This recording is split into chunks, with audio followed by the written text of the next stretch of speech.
Here. All right, Pledge of Allegiance. Rich, in recognition of your recent admission letter, would you like to lead us? Sure. Right hand over your heart. I pledge allegiance to the flag of the United States of America and to the republic for which it stands, one nation, under God, indivisible, with liberty and justice for all.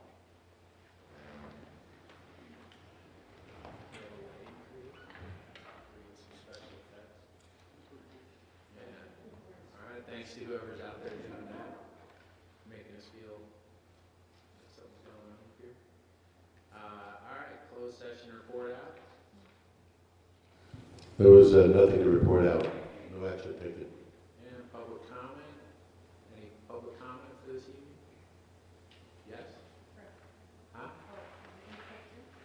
I'm at 3.5 is public comment. No public comment. No public comment, all right. Then we will go to 3.55 and say invocation. Wait, he's present. Yes. Welcome. Yes. No? Tim? Hang on, we have tech support in the building. That's all good. Testing. Oh, wait, here it comes. Testing. Test. There we go. Good evening, Board of Trustees. It's good to see you in person. Dr. Walden, good to see you in person. It's great to be back and looking at each other. Could we stand for the invocation?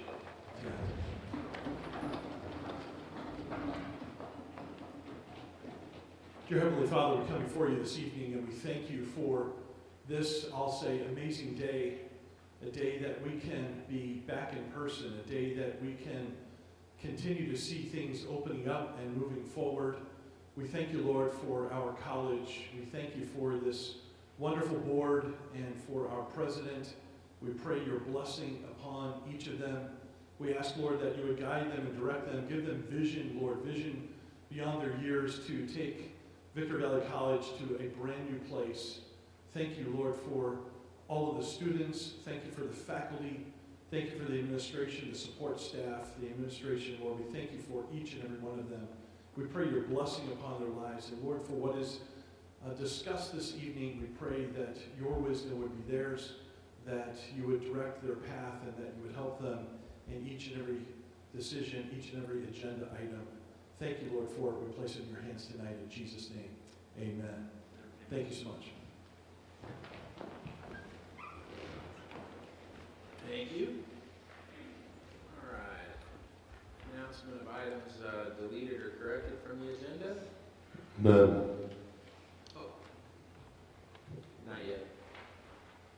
You want to pull from the consent, right? No, I want to pull from the item 21.1, the survey. Oh. Till, You want to pull from the consent, okay. no. I love my file. Oh, he wants to pull, that's item, what was it, Joe? So as they would say, I'm not prepared. Yeah. Okay, so, but it's item 21 or something? 21.1. Yeah. All right. 21.1. It was. So we'll do it next month. Do you want to pull or do you want to delay? Delay. Delay. So we'll trail that till next month. Yep. All right. And we don't have to put it back on the agenda. We'll just be on. We'll be on home 20 minutes earlier. There you go.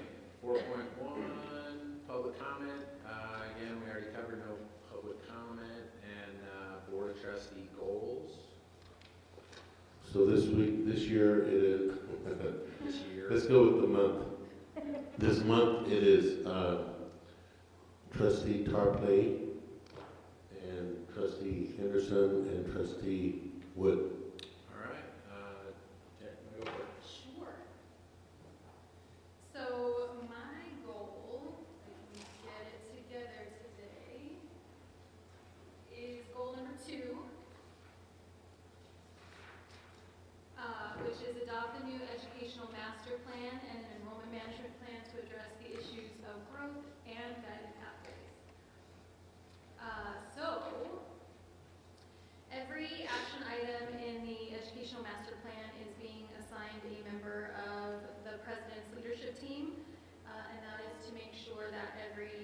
item in the educational master plan is accomplished, and that is going really well. That is all. All right, Dennis? Turn on your mic.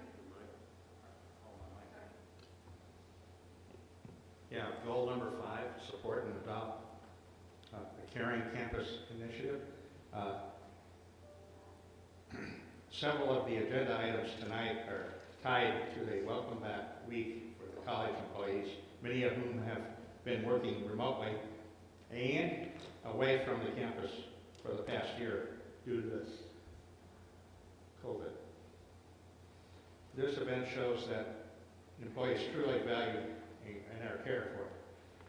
Also, the resolutions for classified employees and teachers is another way the board recognizes the value of these groups. Item 8.15 is independent contractor agreement with Kona Ice. Ratification of this contract supports Caring Campus for VVC employees.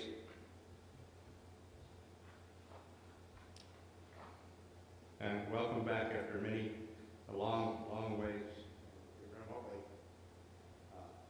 teaching and what have you.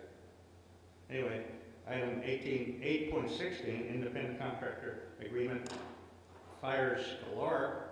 Ratification of this contract supports the Caring Campus for VVC employees, providing a welcoming return for the first week back to campus after many worked remotely for the past year.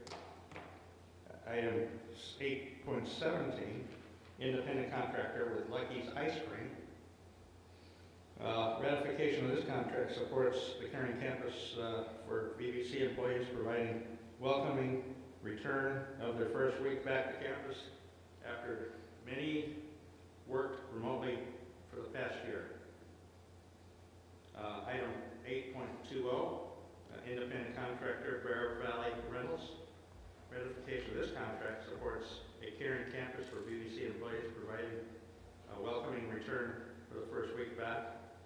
Item 10.4, Resolution 2106 recognizes classified school employees week. Item 10.5, Resolution 2107 recognizes National Teacher Day and California Day of the Teacher. Let's see. That was it. All right, the last update is on mine. My goal is to increase student access, success, and completion. There's a few items on the agenda this evening that speak directly to that, but I'm such a fan, and I know I watched us all get excited at graduation ceremonies. Well, not Sharon yet, but you will soon. Get really excited up on stage when we're up on stage. I know she's been to all the graduations, but when we're up on stage and we have somebody who a day or two before, a day or two after graduated from high school, and within that same week they're graduating from college. And so agenda item 14.1, which will increase the college courses for high school students so that they can get a jump start and get going on their college education. I love these programs. I love the bridge programs, not because they're named after our favorite student trustee, but because of what they do for the kids in the community, the young high school students. But I don't know, it's just really cool to see young people motivated to get through high school and graduate college right there in the same year. Still cool to see them do it, the year later, the next graduation cycle. It's so cool to see that they managed to do both at once. And I think 14.1 we'll see more graduation of young high school age students graduating from VVC at or near their high school graduation. And I don't know, I love it. So with that, I think that's it for the report. Okay, Superintendent President's report. Kirsten, everybody's got a mask on. She was She's there. here. I saw she accepted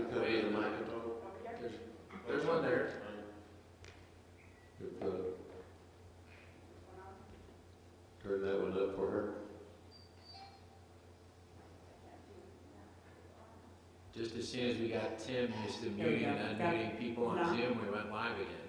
It's working. Is that, okay, great. So Shannon unfortunately could not be here this evening, so I'll be providing the report this evening. And also in lieu of our student testimonials with the change of not being on Zoom, we're a little delayed, so you'll get a student testimonial next month. However, I do want to share this story with you, and it's an illustration of Can we caring get the campus. mic turned up, please? Is this better? That's It's better. an illustration of caring campus. On Friday, Terry Truelove, who is faculty, contacted Robert Sewell in regards to a student, an MP3 student, who had mentioned that she had not eaten in 2 days.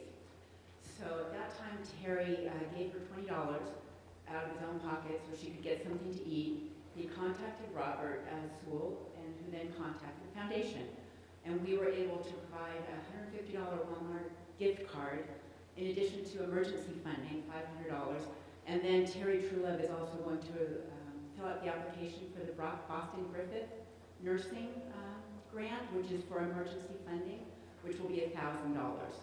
So I just want to say thank you to Robert and Terry for getting in touch with us and that we were able to provide for the students. So that was fantastic. And she's NP3 and apparently an excellent student, so well on her way. And then I have a PowerPoint I wanted to share. Tim, if you could put that on. And we just awarded campus grants this past go-around. And as you can see, we awarded just over $17,000. Could you go to the next slide, please? So that is, I believe, Susan Pinto, and that was for it's 2,400 that goes to the mannequins, and that is to update the automatic radio emergency services. As you know, the mannequins, the faculty and instructors can dictate to the mannequins what they need to do so that our students can have real-life learning experiences. So that's to update that. Next slide, please. Is to Barbara Perez. These two, I don't know how to say this, intrusus, humeral head and tibia models. So in order to help the real-life learning experience. Next slide, please. Dave Olson. As you all may recall, we were awarded a new ambulance from San Manuel, and there are some transportation costs that come along with that.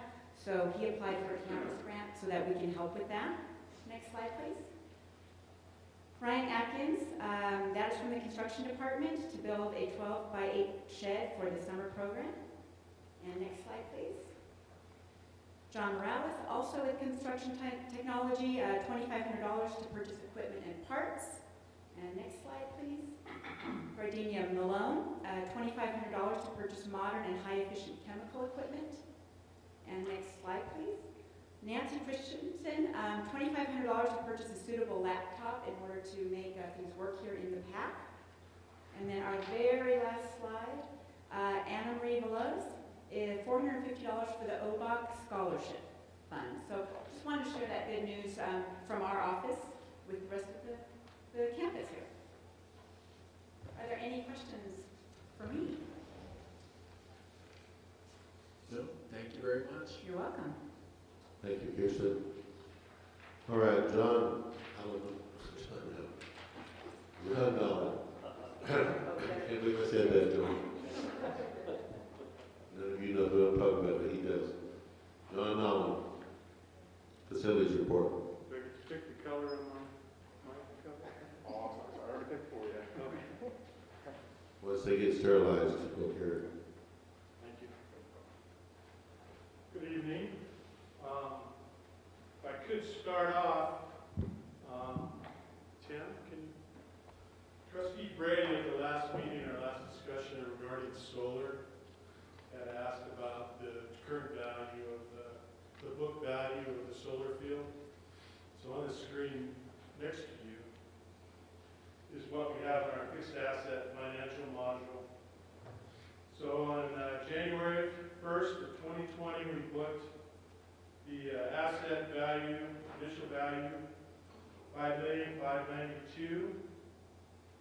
The accumulated depreciation so far is $1,737,402, and the asset value at June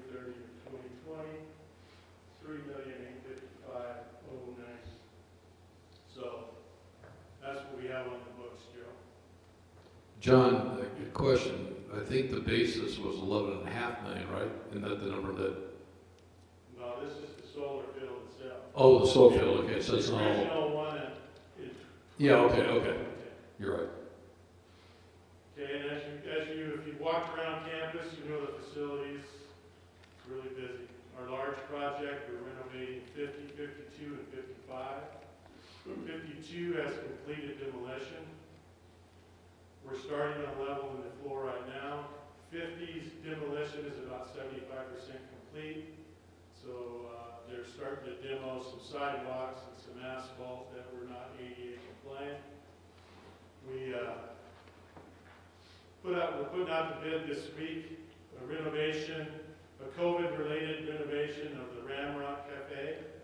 We're going to expand the cafe so we have more distancing, social distancing inside, do some improvements to our ventilation system. We have some issues with our dishwasher. We're remodeling there. That's going out to bid in this week. The advertising is starting. We have a second project in the Chow Time area, if everybody's familiar with the Chow Time area.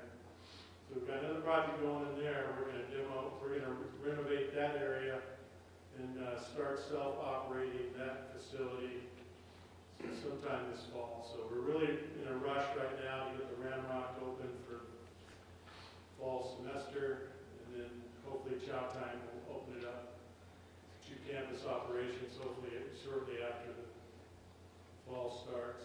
We've finally got our contractor is going to be renovating the elevator tower.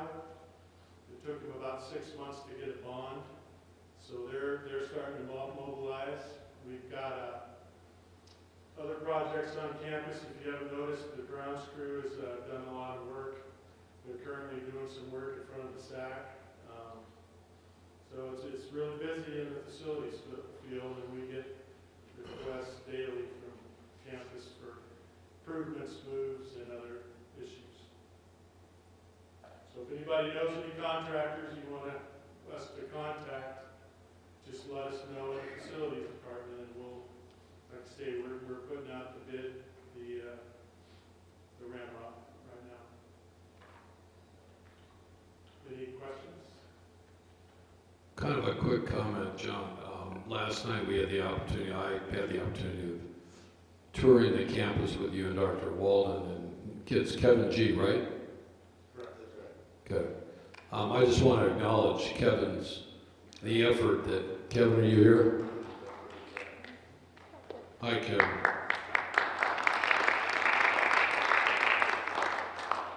I typically would have emailed you at 4 o'clock this morning, but I was negotiating a deal on the East Coast, and my client was pretty hard, but I want to say that I've made some pretty candid comments to Dr. Walden and to John about the exterior maintenance of the buildings, the parking lots, the landscape, for the amount of money that we brought in, and I really think that in some cases they look extremely poor. With the recent addition of Kevin and his leadership, you can clearly see as we drove every square inch of the campus last night almost, and see the work that Kevin and his small crew, and I say small crew because he does not have a big crew of people that are doing what he's doing. There was, just up on the top as you drive into the college, Kevin, how many tons or containers of garbage did you take out? 40? Yeah. Yeah, so that's the area right between Bear Valley Road and the road that you drive in there. So there's a lot of garbage in there. And, you know, during COVID, I walked this campus in literally every square inch. So I do want to thank John and Dr. Walden for the candid comments. We had a very candid conversation last night. I think we all understand, I think, what our students expect, our faculty expect, our residents expect, and I think I have a better understanding of what Kevin and his small crew are. And I just want to say, Kevin, on behalf of everybody that sees what you've done as you drive tonight out of here and you drive down towards Fish Hatchery Road, all those trees have been trimmed. You've done a great job, so you're a great asset, and I really appreciate you being a part of the team. You know, last night was a learning experience for me as well. And one thing that everybody, and we all rode around in John's truck, but Kevin, John, myself, and Trustee Brady are in agreement on, as we drove around and looked at things, we don't like the way it looks. I will tell you it looks better than it has since I've been here, but it is nowhere near where we need to be and how college grounds needs to be taken care of. So it is our belief, we're doing reorganization, and we're going to be adding to the number of grounds people. In fact, we're out for one right now. We have a temporary person that, I don't know if they're here full-time. Yeah, we have a sub, yeah. We have a sub right now, but anyway, we're going to be hiring another full-time person. I asked John what would be a fully staffed grounds crew, and he believes, at least at this point, our first one to shoot for is 6. Now you need to know on an average day, due to different things going on, Kevin explained to us last night that there's only 2. He only has 2 people for 253 acres. And of course that's not enough people. Anybody would know that just by the fact that the mere ground and a lot of the places we've already cleared, that they just cleared, weeds are already growing back. So you have to have someone, I'd like to see someone assigned where their job is basically just to maintain everything the public sees out there and let everybody else work inside the campus. But I'm not a micromanager either, so I don't micromanage John's area and all that. But my point is just to make sure that it's kept up and kept looking right. And then on campus, that once all the students are back, it's a lot easier to keep them on campus right now. There's no students aren't here. Students aren't here, but when they're here, we need constant people picking up trash and things like that. So it's our goal, it's my goal as president, to get this campus to, for lack of a better term, a Disneyland standard. So when you walk through Disneyland, I know we pay a lot of money to go there, there's always people, everywhere you go, they got their people picking up trash or keeping it nice. And we already have met with the group that does the street sweeping for Spring Valley Lake, and they have said that they would do our street sweeping, and we asked them how much, and it was an acceptable price. It's not that much actually, and they will street sweep all of our streets and parking lots every month. And so they will do it until they get it done. They said certain times of the year it takes longer than other times, depending on how much wind and so on. But I just want you to know, we're not happy. None of us are happy. And I know Trustee Brady, as a trustee and as a citizen, is concerned about how the campus looks to the public. And of course, we're all concerned. But I want him to know he's not the only one. I told him that last night. I'm just as concerned, and I wish I could just flip a switch and make everything happen tomorrow, but you were dealing with things in closed session tonight that you know why I don't have a switch right now to flip. So, but hopefully in just a few months we'll have that switch and we can make some things happen around here. So I was going to give this grounds report later, but since it came up now, I'll let that be that part of it. Any more questions for facilities? I just want to thank Trustee Brady for the comments. Kevin can relay it to the crew. I want to assure everyone that we are setting a new standard, and we're working from the bottom up. So we have the crew themselves in meetings with recommendations to the type of vegetation we can put on this campus that's easier to maintain, so they can actually keep up with it. Some of these architects in the past have, their grand little trees now are very big, and the bushes are out of control. So now that the crew has been involved in the planning, they're starting to buy off on what we're doing, and so we're really proud that they're coming along.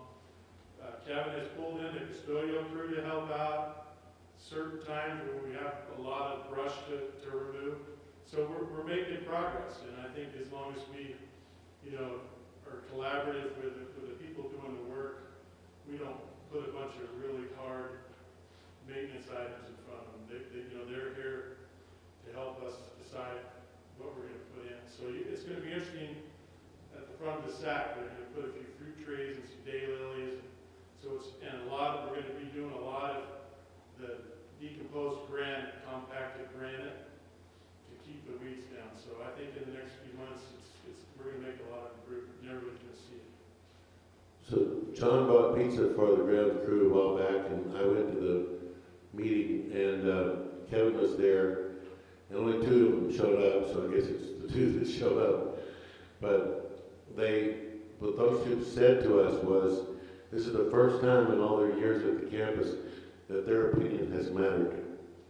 And they felt like that we're so valued, and we feel like since we're the ones out there, we have an idea of how things should be and what kind of ground covering there should be.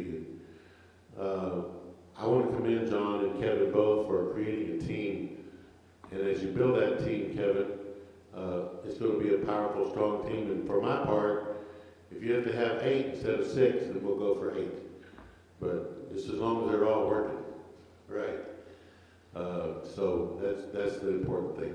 So thank you. Dr. Walden, when you pull into any property, whether it's Disneyland or the Huntington Library, what is the first thing that strikes you? Not only the landscaping, but it sets the tone.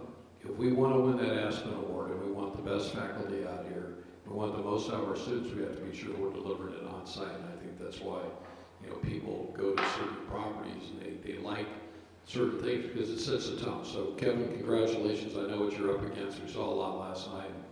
If I could come out and work for you on a weekend or 2 without getting us in trouble, I would do it. But we can't do that. I want to see Joe with a shovel in his hand. Dude, I do it all the time. Exactly. Well, all right, thank you. So next we have ASB student goals. Okay, so what I have for the month is, right now we're just kind of working on some stuff that's going to be transitioning over into the next year in the new council. We're going to have a new ID machine, card machine up and running for the fall. We're going to start doing the IDs in June when the new council comes in. The student body elections are going to be taking place online next week from May 18th through the 19th. We are also happy to see that caps and gowns are being distributed to everyone that's graduating this year. As you guys know, that's all being taken care of. Students don't have to pay for caps and gowns this year. And the One Book, One College was a big success. There was actually 278 students that showed up to the One Book, One College event. And that's all I have for this month. Any questions for Trustee Lee, student Trustee Lee? She's got one more with us. She'll be back in June. One more. And she's going off to LSU. All right, we're proud of you. Thank you. We're going to hear great things about you over the years, I know that. All right, so the next thing I want to do is to do a COVID update. And I'm going to send this survey, I'm sure going to send it to Trustee Brady because I know how much he likes this stuff. But all of you are going to get a copy. He may be the only one that reads it, but I will send all of you. In fact, I'm going to send the whole campus the results because I want them to know. So we did a survey asking about how many people had taken the virus, not the virus, but taken the vaccine, how many had 1 shot, how many had both shots, or was fully vaccinated, how many were not going to do it, and that kind of thing. So I'll give you those answers just as an overview, and then you can look at the detail as much as you're interested. First of all, you should know we sent this to faculty, management, staff, and students, and we had 897 respondents. 469 of those were students, and approximately 350 were staff, management, and faculty. So the overall result was that 60% said they had at least 1 shot or were fully vaccinated. 39% had not had a shot, and then I'm trying to get over the reading this on my phone, which is really hard to do. That's not happening. Okay. So we're going to leave that at that for now. So let's go to the faculty. So for faculty, I was very happy with these numbers. 85% of our faculty have been vaccinated, and another 4% plan to be. So I thought that was pretty strong. Me too. And then, this is referring to everyone. There wasn't, obviously, everybody didn't respond, but large numbers did, so I think it's believable. The two main reasons people did not, there we go. The two main reasons that faculty that did not get the vaccine, one was that they think the development was rushed and long-term impact is unknown, and the other one was they're concerned about the side effects. So that was faculty. Of management, it turns out that 85% of management has been, so management is take out faculty and take out the classified CSEA, and that's what you're talking about. So it's a fairly large group.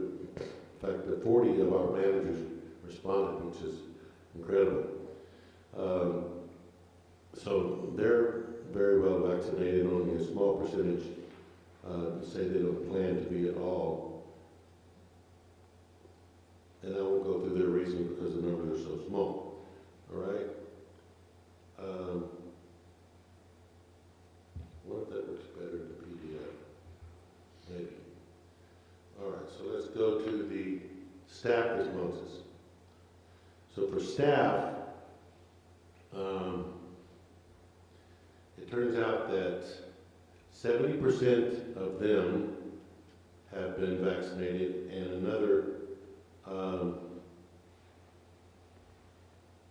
2.5% say they plan to be. So they are much less likely. When that all takes place, there'll be 72% of them. So about a quarter of them are not interested in, do not plan to be vaccinated. And the reason they say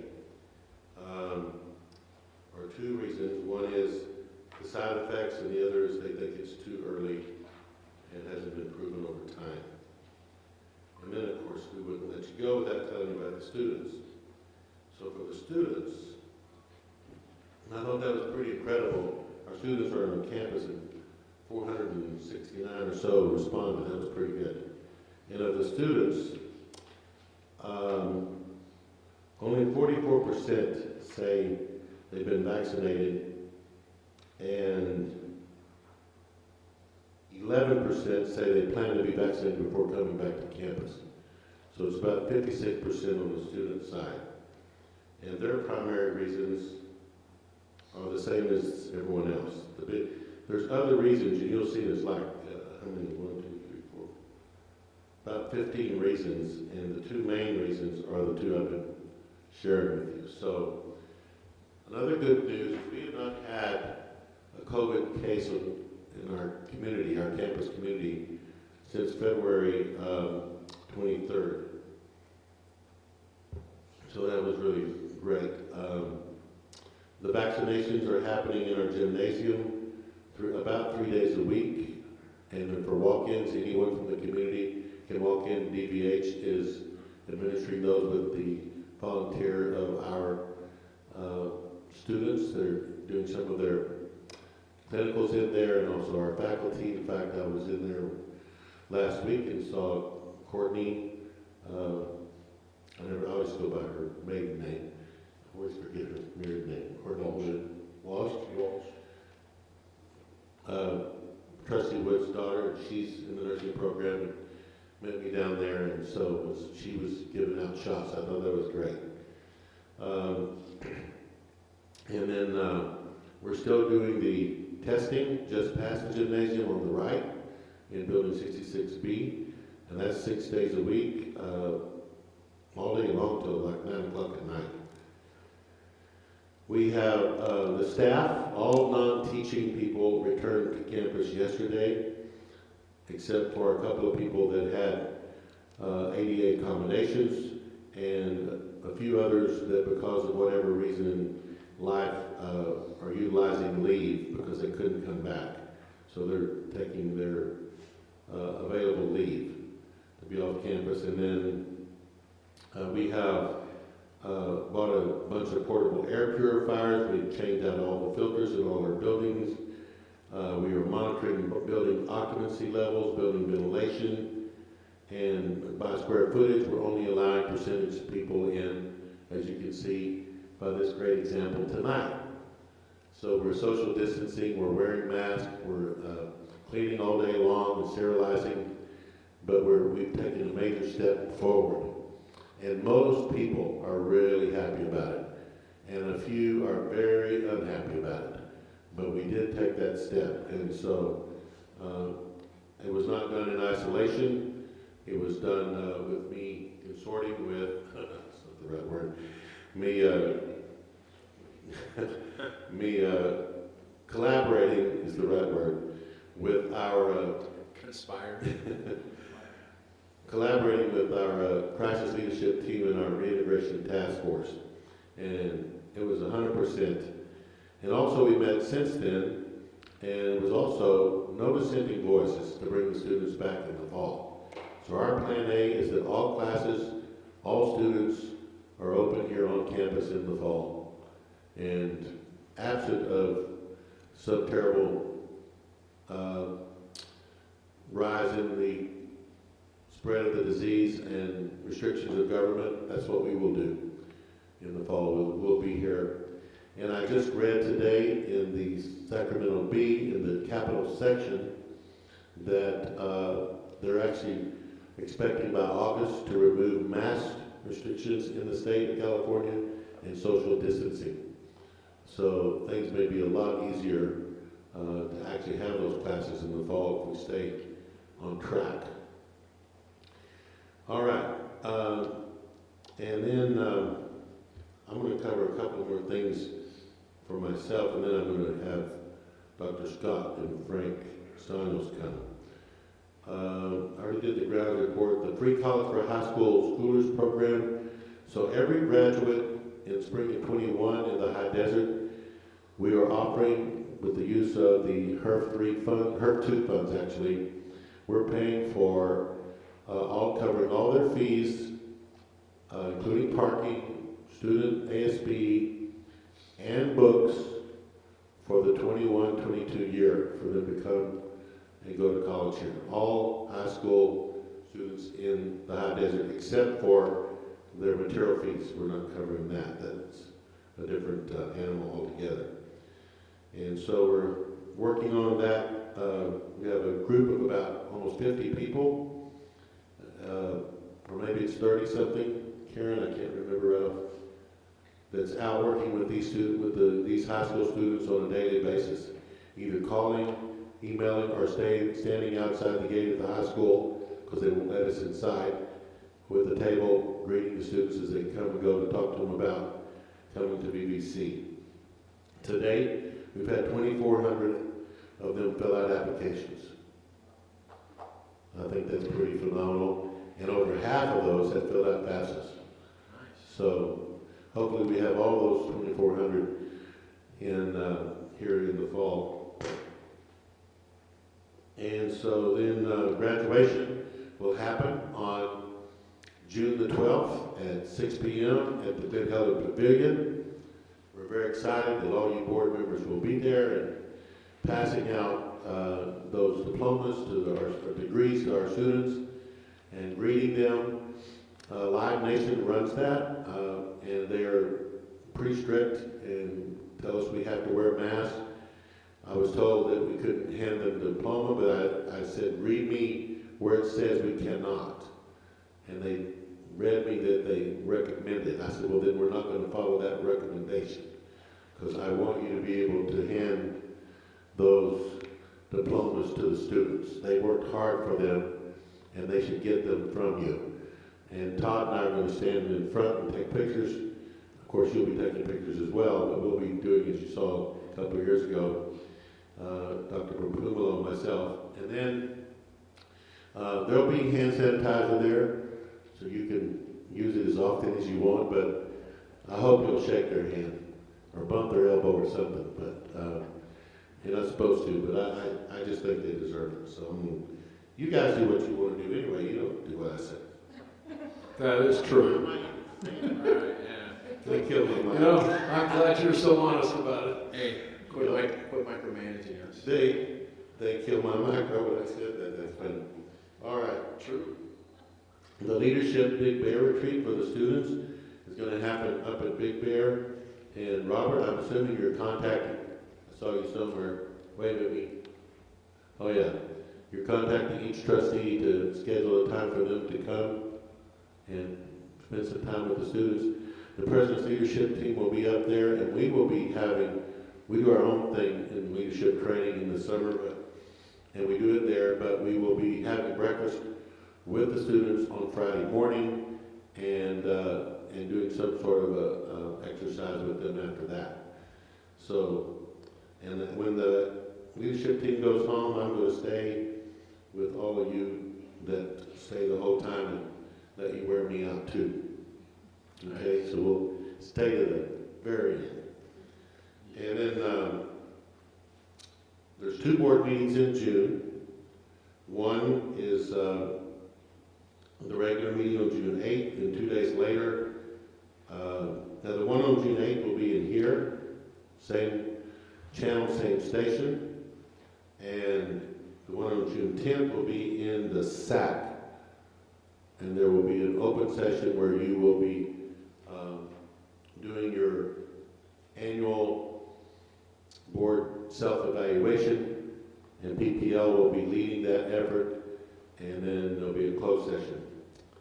All right, that is the President's report from me, but now I have, where are you, Dr. Scott? There you are. And Frank, you're up behind him, so whoever's going to do that. They're going to report out on the plans that we have here. We've been working on these a while for logistics. Okay, and so I want you to hear where we're headed with this, because this is a big thing now. In fact, we're a little bit behind we're quite a bit behind the 8 ball on this. But we're going to put the pedal to the metal, and we've already been working on it for a while. So this is a program we want to have, because logistics is the thing in many of our areas. Amazon's coming up here, other stuff's happening. You're not supposed to be telling anybody that. Well, That is good. It is good news, but it's not in the paper yet. but they didn't tell me not to tell. In our industry, we don't tell anybody. You forgot to tell me not to tell. Doc, I haven't even told my wife yet. Okay. Yeah. Anywho, all right, go ahead, go for it, guys. So we haven't been operating in a vacuum. Obviously, Frank and I have had many conversations with the existing distribution warehouses in the high desert over many conversations. And one of the things that if you worked with workforce education before or heard of it before, one of the most difficult things to get out of employers is what exact skills do you need that we can provide that you will hire these students right out of the institution, and especially these programs that don't exist. Right, nursing's easy, respiratory therapy, those are long-standing programs. They have the skills, and they know what to teach, and employers know what they're getting. But when you're coming up with something new, trust me, it's very difficult. And we've been working on this for some time. We've been bashing heads and trying to figure this out because we know what's coming. You see the warehouses. We know that they're looking for employees, and we want to provide the best trained employee that we can. So in regard to logistics and distribution trading, Timmy, can you hit the next slide? So the first thing that comes to mind, obviously, is a commercial driver's license. You look at, especially high desert, Inland Empire, state of California, probably the United States, the number one most demanded job, always by far, is truck driver. We don't have a program. I tell you what, every time I drive by the Skyway Trucking School in this area, the parking lot is full. And it really kind of torques me off every time I do that. I stopped by there about a year ago and threw my card on the table and said, we need to talk. We could probably come up with some instructional service agreement. Well, I never heard back, so I always take that as, okay, it's competition time. So I went after this. Commercial driver's license. So we're going to come up with a CDL program, not only for the licensing, but also the driving. It's a regional workforce project. We are in this with Moreno Valley and San Bernardino Valley colleges. We're going to get the curriculum. It's going to be a non-credit career preparation program, so it pays the highest amount of portion that we can get out of that.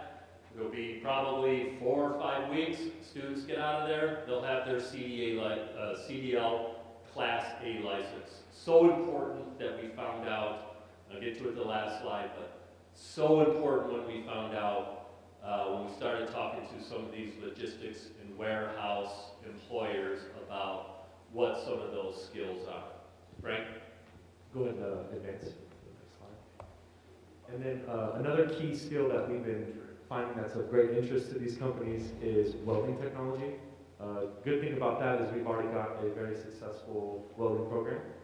So part of that can look like we can, continue doing the existing credit offerings that we have around welding, but also we can do specific trainings for incumbent workers.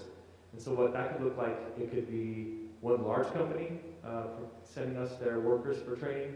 It could consist of a collection of different companies sending us workers for training. Those will, most likely, the classes will occur here at the main campus.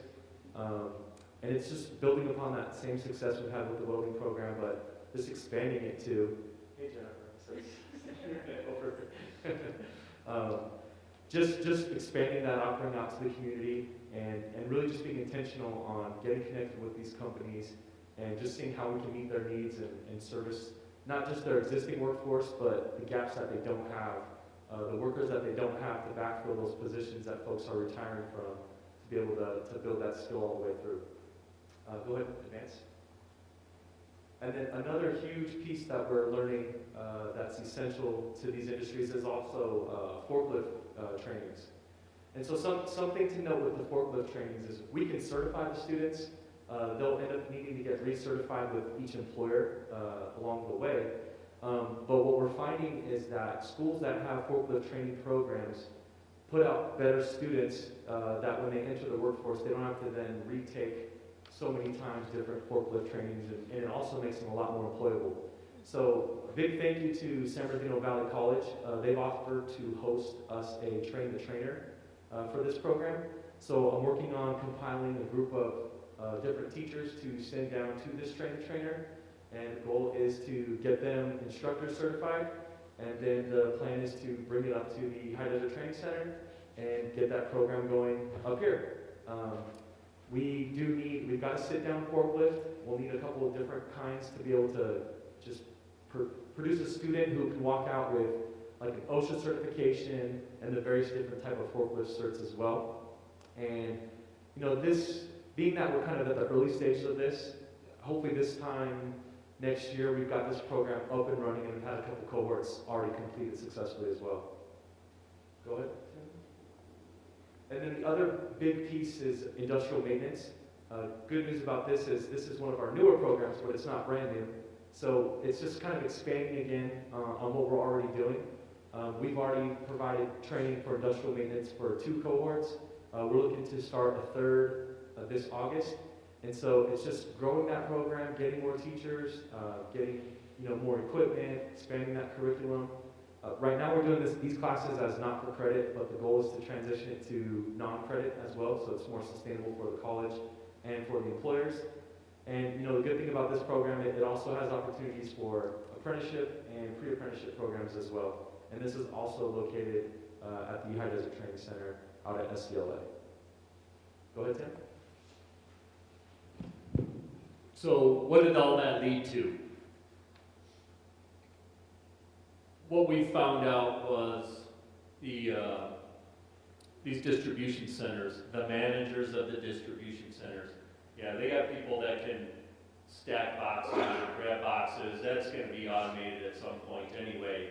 But what the big piece was missing and what we really found out was one of those aha moments was, we need the Jack and Jill of all trades. So I'm the manager of this warehouse, the yard driver doesn't show. I still need those trailers moved around. And you have to have a CDLA license to move those trailers around. Because sometimes they go out on the road and they drive it to another distribution center. Bingo, the lights go on, or the light goes off. The other thing, if one of the lines goes down, it's pushing the boxes around, the conveyor belts. Oh, this thing's broken, it needs a fuse changed, or it needs some electrical work, some small electrical work, or, you know, this bar broke and it needs to be welded. That's what we heard is we need those people that can do all of that. Or the forklift driver doesn't show up. Guess what? These students that eventually will be coming out of VVC, they're going to have their CDLA, they're going to have their certification for forklift, they're going to know how to weld stuff, and they're going to know how to repair electrical and mechanical industrial things. They're going to be indispensable to warehouse managers. So that's what we've been working on, and that's what you're going to see here coming out of EDC fairly shortly. And Dr. Tarango is going to be responsible for it also. And Frank, so thank you. Accountable. Questions? Not really a question, just kind of a comment. I think that's great. I think the only thing that I've noticed, I actually welded for 2 years at a hot rod shop for a while, and one of the biggest things that I see is a lot of times, I think it's a great idea having people have those certifications. It does make them more equipped to have more opportunities when they leave. It's amazing. I think the only hard part about labor workforce industries is some of these places still don't want to give people opportunities unless they have the experience. So maybe, I don't know, like a suggestion, an idea to throw out there is maybe, I know like the psychology department, you have like the last part of the semester, you could do some type of internship with like a behavioral thing. What if there was some type of internship branch at the end of those certifications so that they can say, hey, I have experience. Hey, I did this for so long, so that they may be a little bit more better equipped and have a little bit more of an opportunity to actually get their foot in the door. Because I think that's one of the biggest things that I see. I mean, my significant has 2 degrees and they work as a waitress and they manage a gym, you know. And sometimes if you don't have the experience, it's hard to get your foot in the door. So, You know, I do think that's a good point, and, you know, there is probably some pre-apprenticeship and apprenticeship opportunities. The other thing I think, though, is work experience classes. So towards their final semesters of these programs, is we have a work experience program, and you know, we're making those connections with the warehouse and logistics managers right now. But yeah, that's a great idea, is to give them some experience. And as you know, in many cases in work experience, we find out in nursing and in medical assisting and respiratory therapy, as when the students are there doing their clinicals, the employers, the hospitals, the doctor's offices, it's like, we're going to hire you when you're done. So that's exactly what probably we would see was, they go there, they do their work experience, they get the experience, as you say, and education, and they get to know the employer gets to know them. I mean, it's a no-brainer, just, you know, So the work experience classes are co-op ed. Yeah, walk through. So you could build a cooperative ed into the program. So there would actually be a certain number of units of that required for them to. Yeah, that's definitely part of the plan. Great comments. We've been working with San Bernardino County Workforce Development, and they've been intentionally trying to help bring more employers to the table because that starts with us having that relationship with the companies. And so we had an employer information session a couple weeks ago. They brought 9 new companies to just plant this seed with in front of them. Hey, this is what we're working on, and you know, if you're open to being a guest speaker, having tours, having internships, all those kind of things. And the plan is to just continue doing that, because the more relationships we have with the companies, the more opportunities for our students. So absolutely. So Frank, we're getting ready, we're trying to schedule a meeting, if we can get the dates down.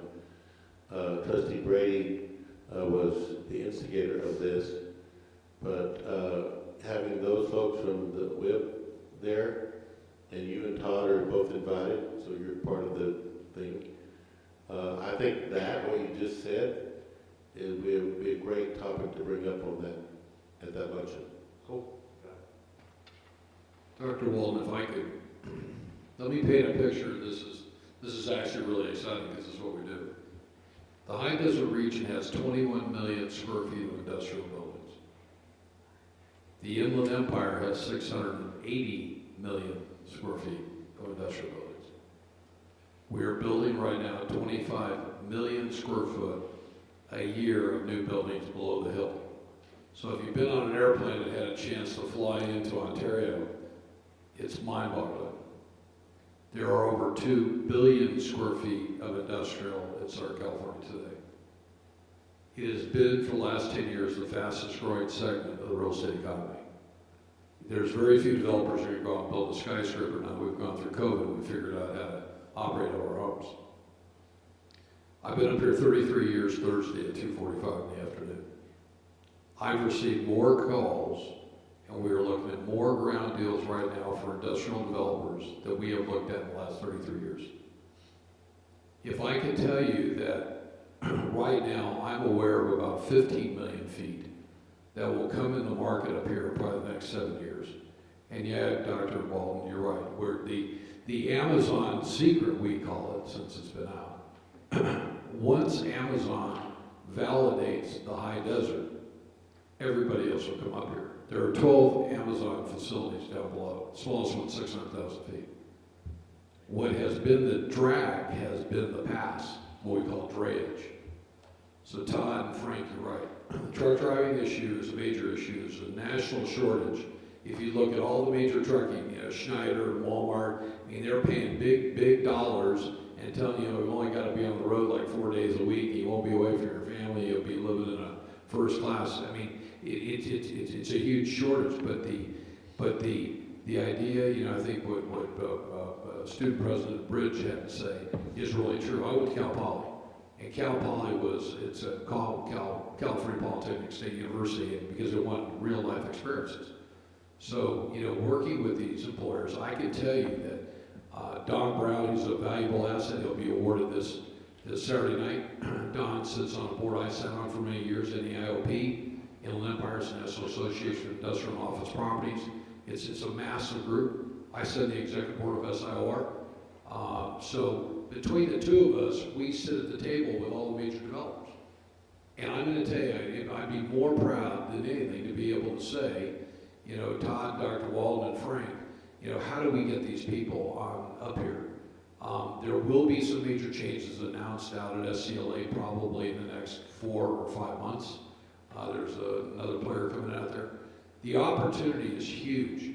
The question is, do we have the labor force up here outside the educational deal to really do it? And it's a question that I was on a conference call last Friday out of Boston, and it was a 2-hour call. And I mean, I was asked some really tough questions because of my role here and what I do. And, you know, I've leased the biggest building up here. I've done more leasing on industrial than anybody, and I'm proud of it. But what some of the employers are concerned about are, can we even find the employees? Do they even have soft skills to know how to show up? Okay? I mean, it really is a big issue. So I think VVC taking a lead in here. I would reach out to Don Brown. Don would be more than glad to facilitate that discussion on down below, because everybody down below that sits at that table is now starting to take a look up here. If you haven't been down Highway 395, where 395 and I-15 come together, go down and take a look at that 232-acre site. They've graded 186 acres. They moved 2.5 million cubic yards of dirt. The first building is being formed And believe it or not, these 3 buildings, the first one's $1.1 million, will have what we call super flat floors. And there's a fall between one end of the building and the other by 40 feet. So robotics is now going to become a big deal on up here. So Frank, I'm telling you, we live, die, and breathe this stuff. I'm working on deals now that will close for 5 or 6 years. So I'm really kind of jazzed because I kind of see the next level. I'd love to share what I can. I'd love to introduce some great people. It's a great industry, and there are people that really want to connect with an institution like VVC. So. Oh, and I sent Frank, Dr. Walden, and Frank a contact. We have done a truck driving school out in Barstow, and we're trying to do one in 29 Palms, and we're trying to sign one Marietta. The lady's name is Tina Singh, and I sent you her V card. Feel free to call her and use my name. She's a nice lady. Great. Okay, thank you guys. Thank you. That's all I have. That's all. Thank you for that brief report. All right, 7, Academic Senate. Anybody here from Academic Senate? No. How about CTA? Crickets? CSEA? AFT part-time? And the group that always shows up, management. There, yep. Got a taker, yep. Management never fails.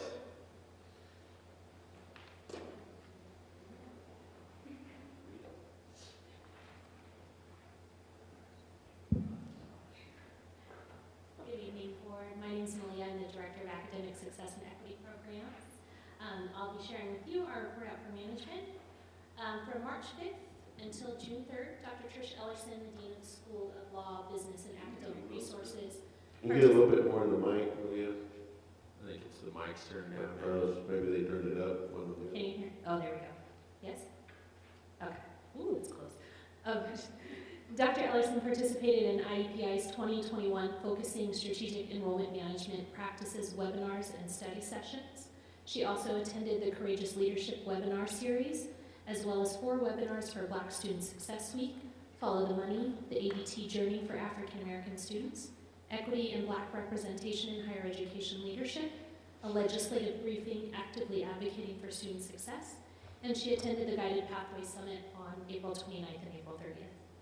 Kelly Murphy, the Director of IT Services, shared that the IT team went through 4.5 hours of training on the new NetFortress phone system, and they also had 119 attendees at their user training sessions for the new phone system that was offered in April. Dr. Teresa Seaside shared that there are 36 high school students taking the CNA course in the summer 2021 semester. They are also holding an open house in buildings 32 and 33 on Friday, May 14th, in celebration of Nurses Week. They'll be offering tours every 15 minutes, and they recommend that you call to reserve a time for the tour. Medical assisting is pairing up with phlebotomy this summer semester to train medical assistants to be phlebotomists and have more marketing skills. Annette Franquez, Program Director of the Child Development Center, shared that the Child Development Lab team attended a 3-day virtual conference that covered topics on how to better support adult students in a virtual platform, how to create a space for families to engage virtually, the importance of laboratories for students, and how to maintain a high-quality virtual program. They also participated in 2 different conference calls with the San Bernardino Health Department to ensure proper COVID health implementation. And lastly, they participated on bi-weekly California Department of Education webinars to receive buffet updates, program quality implementation, and fiscal report trainings. I participated in the California Community College Racial Equity Leadership Alliance, where we learned about how to implement equity-minded hiring practices in higher ed. I also, along with Dr. Ellerson, attended the 5-week Black Student Success Week webinars that focused on doing more to effectively support our communities of color. And I both attended and presented at the Region 9 Guided Pathways Summit that focused on implementing guided pathways with an equity framework to help VVC meet the Chancellor's Office call to action, as well as VVC's own equity imperatives. Thank you, Marty. Thank you. to consent agenda. Anybody like to pull any items from consent agenda? Is there a motion? I can make it real easy. I don't necessarily need to pull it, I just need to acknowledge that I have a business relationship with 8.8 that has nothing to do with this school. I mean, we've sold it, we've leased property to them, we have another transaction, but we've never had a conversation about this deal here. So I don't have a problem. Is there No, nothing. conflict or? No, I just want to be sure it's on the record, because there's Okay. always somebody out there trying to find something wrong. All right, I'll let you decide. If you feel like there's a conflict, we can pull on it and vote it separately, and you can abstain. Okay. So not pulling 8.8. With that disclosure, is there a motion? Motion? Motion by Brady, second by Henderson. And there shall be no discussion, so we'll call for the vote.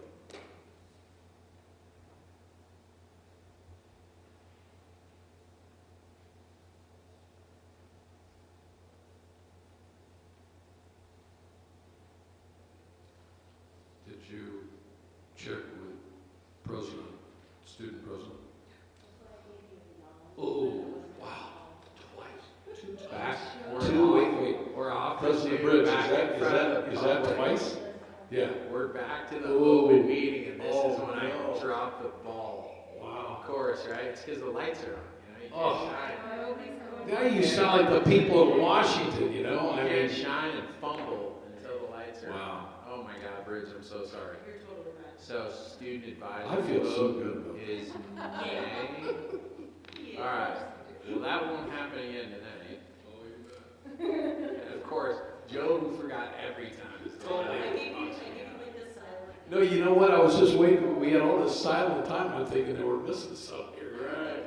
I'm like waiting to be called on, I'm like, okay, all right.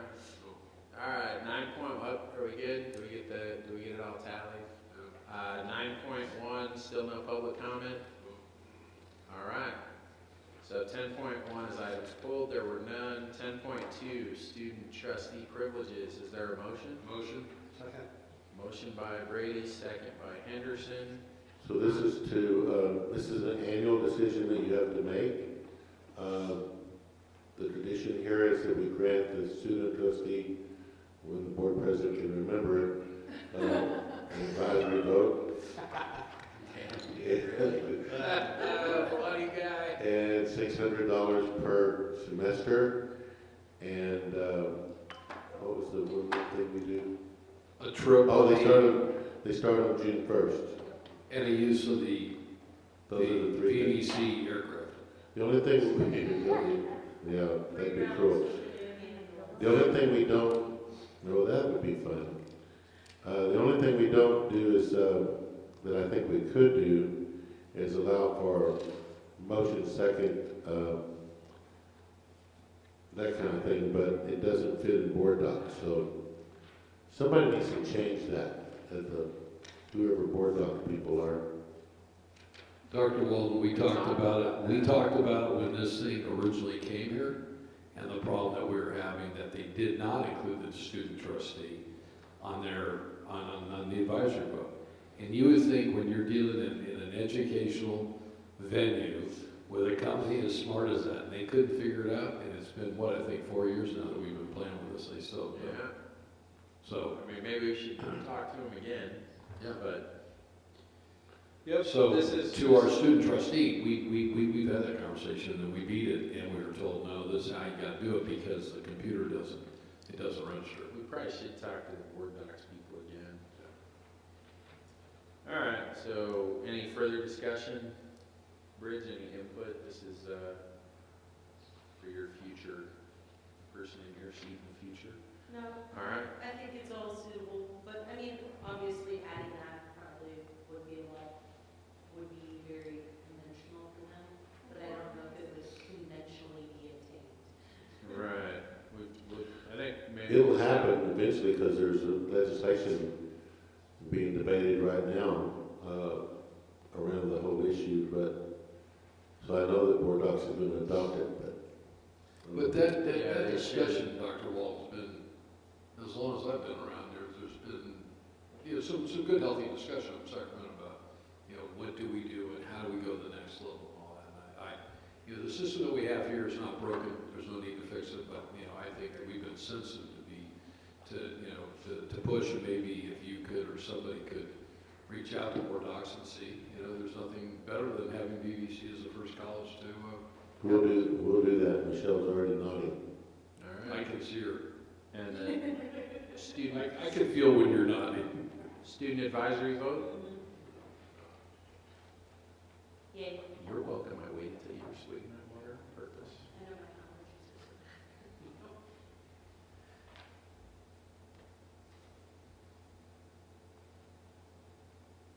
Is it through? I can't even read the screen over here. Is it good, Michelle? Yep. Popped up? All right. 12.3, resolution regarding Asian American and Pacific Islander Heritage Month.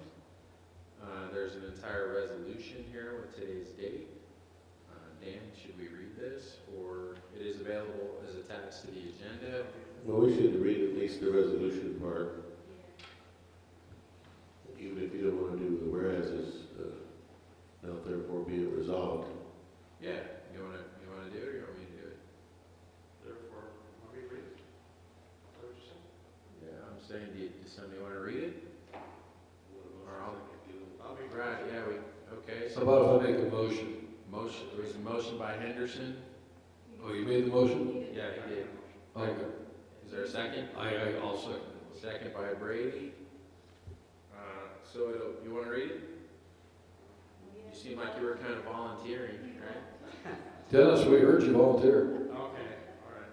So Asian American and Pacific Islander Heritage Month. Motion by me and seconded by trustee Brady. Following resolution is hereby adopted. Whereas on March 28, 1979, President Carter issues the first presidential proclamation for Asian Pacific American Heritage Week, and whereas in 1992, Congress expanded this observance to a month-long celebration in May known as Asian Pacific American Heritage Month, and whereas in 2009, presidents have expanded the commemoration to honor Asian Americans and Pacific Islanders, and whereas Asian Americans and Pacific Islanders have contributed in great and significant ways to society, playing a vital role in our nation's economy and technological growth.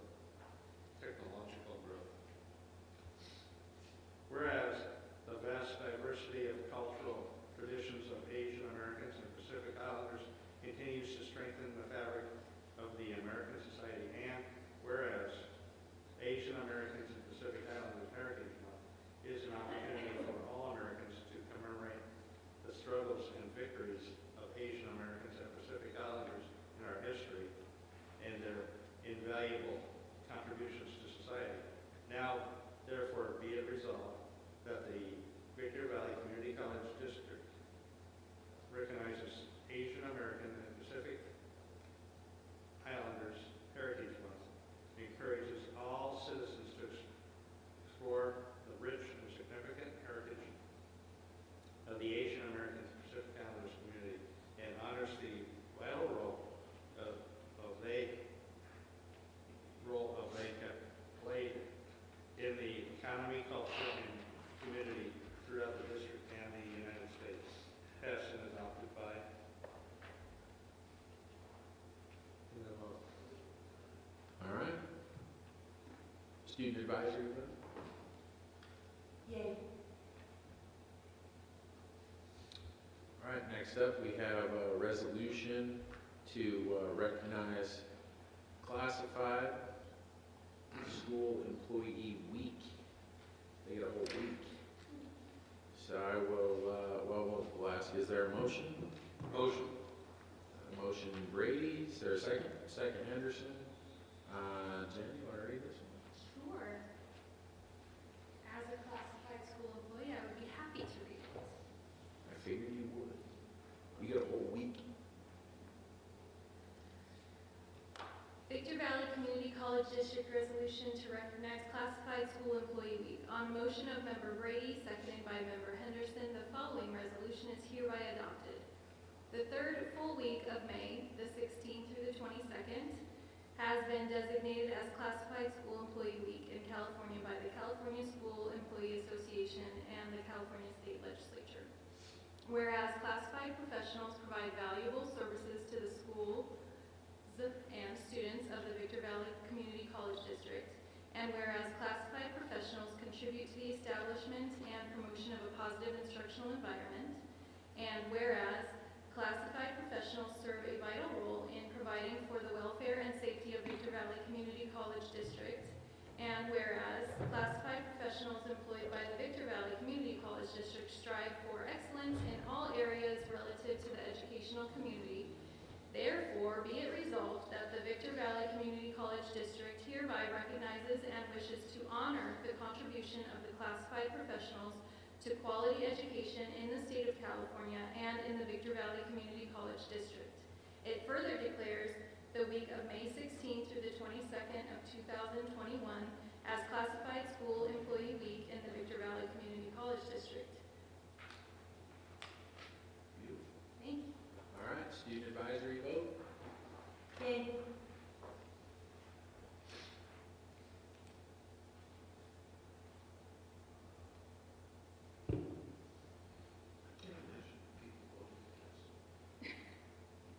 I thought you were voting no. You were voting no.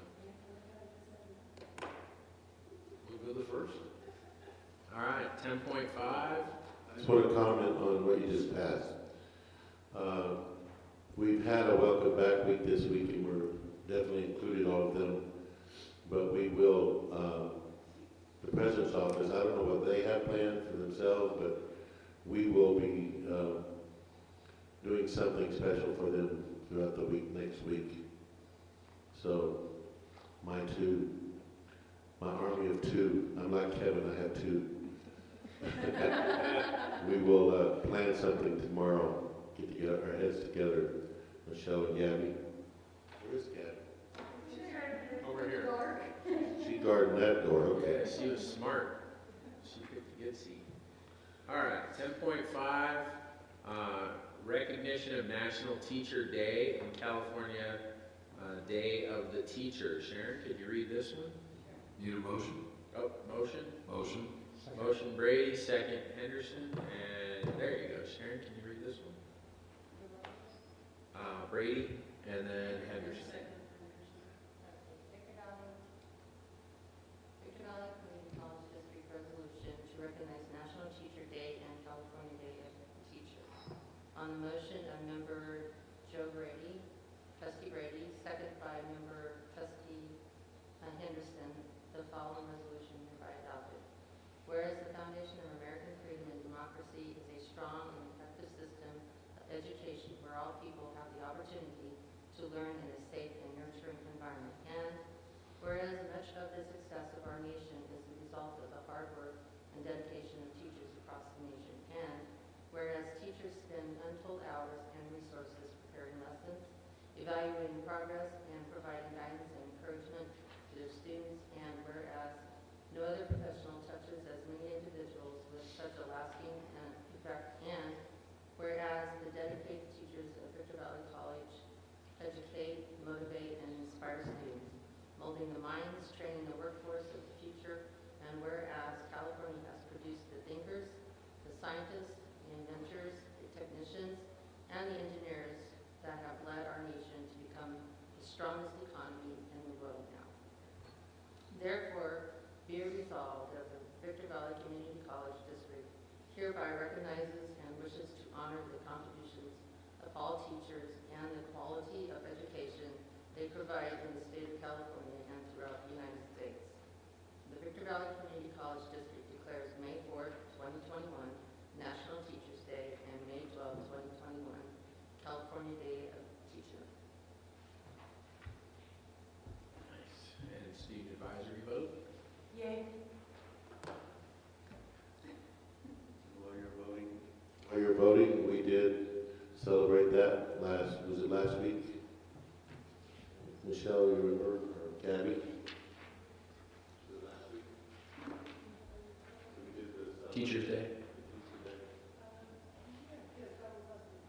Yeah, so we did do that last week. All right, 12.1, agreement with, how do you say this name? New Venting? You cheated. No. New Venting, all right, creative spelling. Is there a motion? Motion Henderson. Second. Second Brady. Any discussion? Student advisory vote. Yay.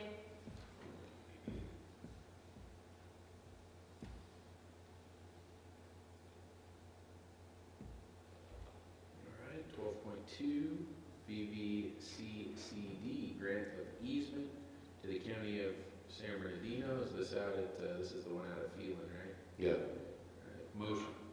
Motion by Brady, second by Henderson. Any discussion? Dr. Walden, what was your impression of our futuristic campus?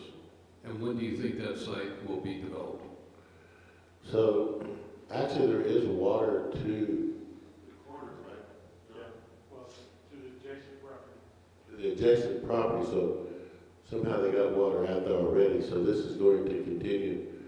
The water, the easement is for the full length of our property, but the guy across the street from us wants it, so they're gonna take it the first 1,000 feet. But eventually, the water's there for us whenever, the roads are really rough. I mean, we were in John's truck and it was quite the little trip. I was holding on with both hands. I don't know. I think actually, as far as demand right now, we need to really be thinking about expanding in Hesperia, because our classes over there at Hesperia High School are already full, and I'm wanting to engage the superintendent, who has become a good friend of mine since getting here, arriving, is Dave Olney, to see if it's possible we can get more modules, because the students would come. But eventually, Phelan, I mean, that would be a place as the area expands, and especially once they can have roads out there. They don't want I live on And that. there are Dr. roads, Wall. there's a road. I've been here 33 years and been doing business out here 35, and that road's looked the same way. I don't see anything changing in the I next don't 70. When did you get here? Huh? I don't think they graded it since I then. live on that kind of road. All right. What? I said, I live on that kind of road. I live over that way. But there's a reason, friends of mine that do that, they say they want that road like that because they don't want everybody passing all the time. Exactly. Well, anyway, the answer to your question, probably not in my tenure as president. I think we'll see your lifetime. That too. I just wanted to get a clarification on that. All right, student advisory vote. Yay.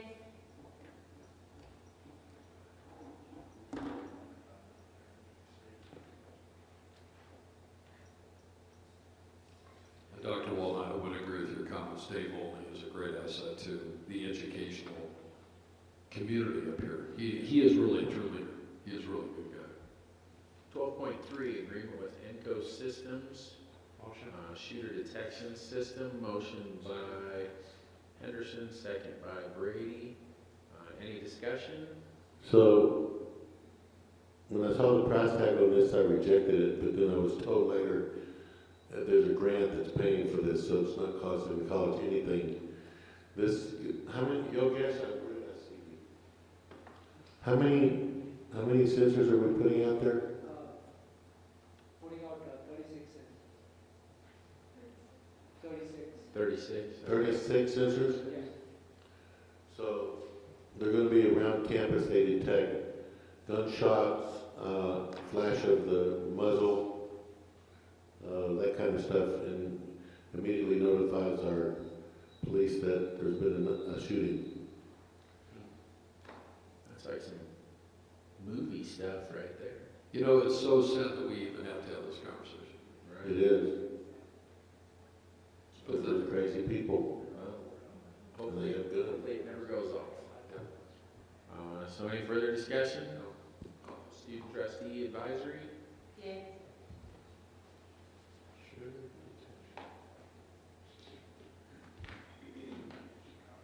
All right. 13.1, non-classified employees.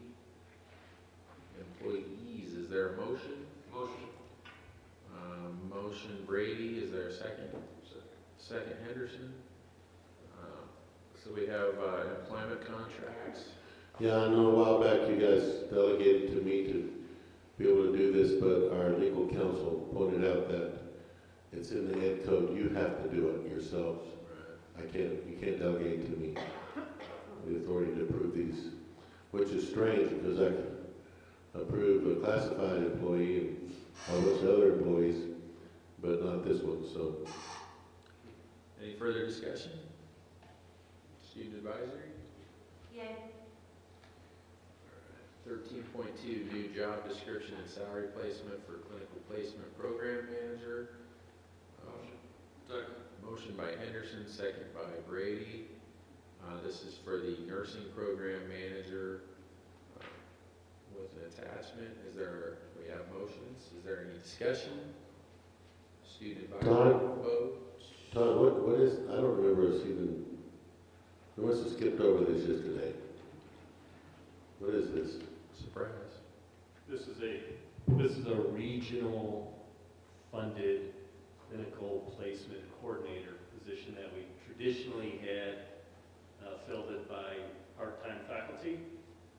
And we've been having some trouble finding part-time faculty to do it, so we wanted to make it and there's plenty of work for this individual to do, but to make it a specially funded, full-time clinical management coordinator position. So especially funded, meaning that when there's no funds, the person doesn't have a job. And this is regional, correct? So the way regional works, and there's some other items on here tonight for regional, we have a rep, which I believe is Todd, that's the voting member on the region. The region decides how to spend this strong workforce money. They decide which projects, etc. Sometimes we're just the fiscal agent, other times it's our program to run, but it's run with, we don't make the decision at the local. Todd has one vote, but that's it. There's 12 voters. And every college in our region that has a nursing program also has this position. It's a pretty critical position considering the demand for clinical space in the region. Okay, thank you. All right. Is there, student advisory? Do we do that yet? No. Yay. Yeah, all right. Kinda Two- sounds like a two secret votes vote. from Bridge. All right, we'll call for the vote. I think I was saying student advisory vote, but That's then okay. Dan started talking, so I didn't know if she things is on camera. spit it out. We got there. All right. There we go. 14.1, Encore Educational Corporation Memorandum of Understanding. Motion Brady, second Henderson. Any discussion? So this is dual enrollment pathways with Encore. the charter schools. Right. Student advisory vote? Yay.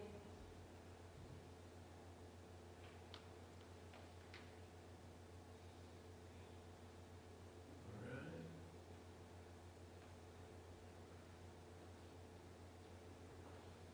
And 14, there it is, 14.2, curriculum changes. There's an attachment with a list of curriculum change. Is there a motion? Motion Brady, second Henderson. Any discussion? I just have a question. I know that we're getting rid of a lot of the lower level math classes. I know that's something that progressively happened during my time of being here, but I see one of the things that we're getting rid of is mathematics tutoring. So is there still going to be the additional extra tutoring options? Because, I mean, let's be honest, most people are like, I'm terrible at math, and that's probably one of the most commonly loved classes is entry-level mathematics. I'm going through the little fluffies here, so I might just put one of these in my pocket, so only a couple left. But, yes, we're actually looking at real hard at revising that entire curriculum, so students who, stop out of the Math 105 can get back into a non-credit basic skills course, and then hopefully gain enough skills so they can hop right back in to make them successful. So all the other ones are gonna be non-credit, the ones that, like, I know like 90 and 90S and all that other got subbed out about a year ago, but, so those are just gonna be non-credit options so that they can prepare for 105 if they're not testing at that level when they take their entry-level tests, correct? Yeah, that's correct, and that's consistent with that, with the AB. I'm sure Dr. Baldwin remembers those. 8705 really stopped us having credit courses that are below transfer level. And then it's come to the knowledge of some of the legislatures that some of the colleges haven't enforced that, so they actually are putting through legislation now that actually says you cannot do it.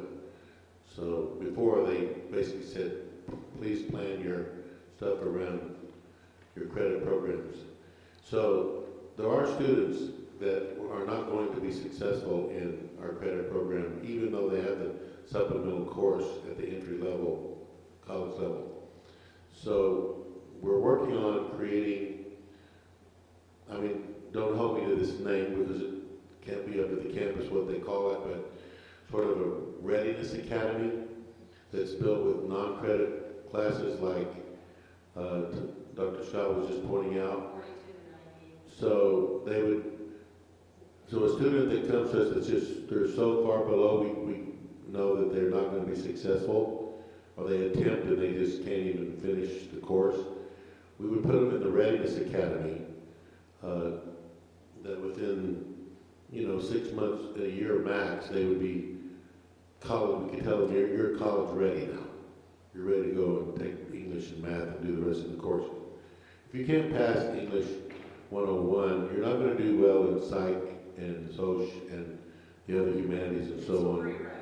Right. It's a prereq, but it's just, math is such a general education core component that basically everyone has to take a math class, so I just wanted to make sure that there's still that tutoring option, because a lot of people really aren't that good at math, or in my opinion, they have the assumption they're not good at math, and they just didn't really.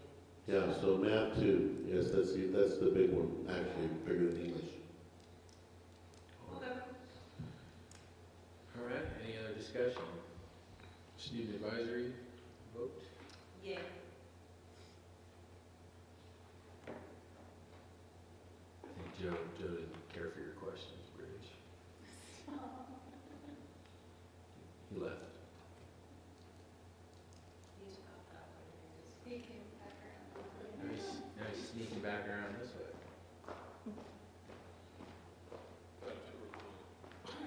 Joe's going on a walkabout. I reset on my voting if you could all vote. There we go. Yep, it just popped up. All right. Look at it. You went on a walkabout and made it back in time to vote still.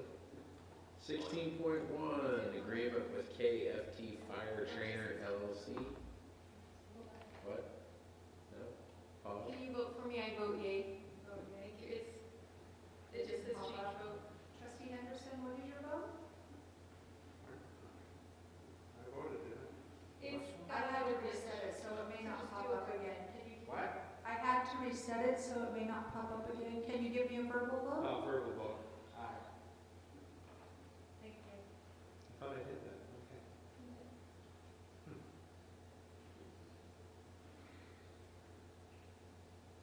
Okay, we're on KFT, Okay, now we're on. Are you good? fire trainer. Michelle, good? Yes. Okay, now we're on 16.1, agreement with KFT Fire Trainer LLC. Is there a motion? Motion. Second. Motion Henderson, second Brady. Is there any discussion? And student advisory vote? Yay.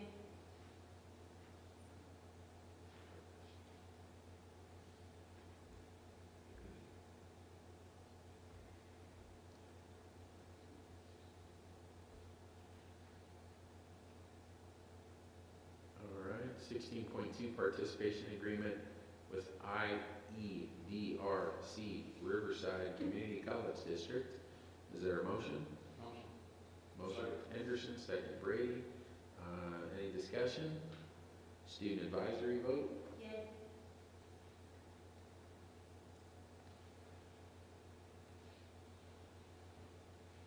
After saving $500,000. Beautiful. All right, sorry, Michelle, I read slow. Oh, wait a second, there we go. Independent contractor agreement, Stacy Jones. There's an attached PDF with details. Is there a motion? Motion Henderson, second Brady. This goes to the Strong Workforce Regional, or from the Strong Workforce Regional Funds. Any further discussion? Student advisory vote? Yay.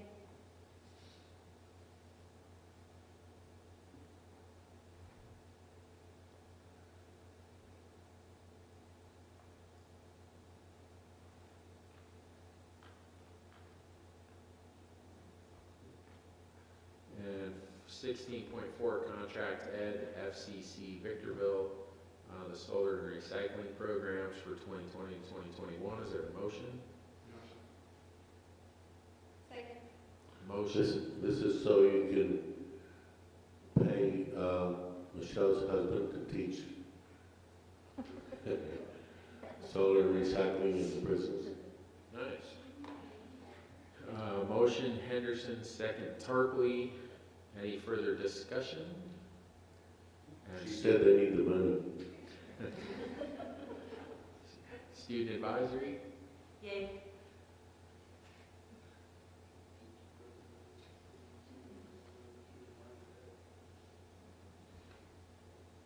All right, that finishes up 16. There is no 17, 18, 19, 20. We're down to 21. This is just information and discussion, so there won't be any vote.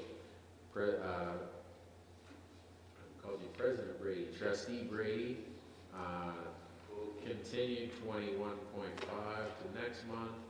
21.2, first read of Board Policy 3570, the district smoking policy. The way that's written makes it sound like it's a policy that says you have to smoke. So 35, do you want to? Yeah, so I'll put it out there, you can discuss it if you want.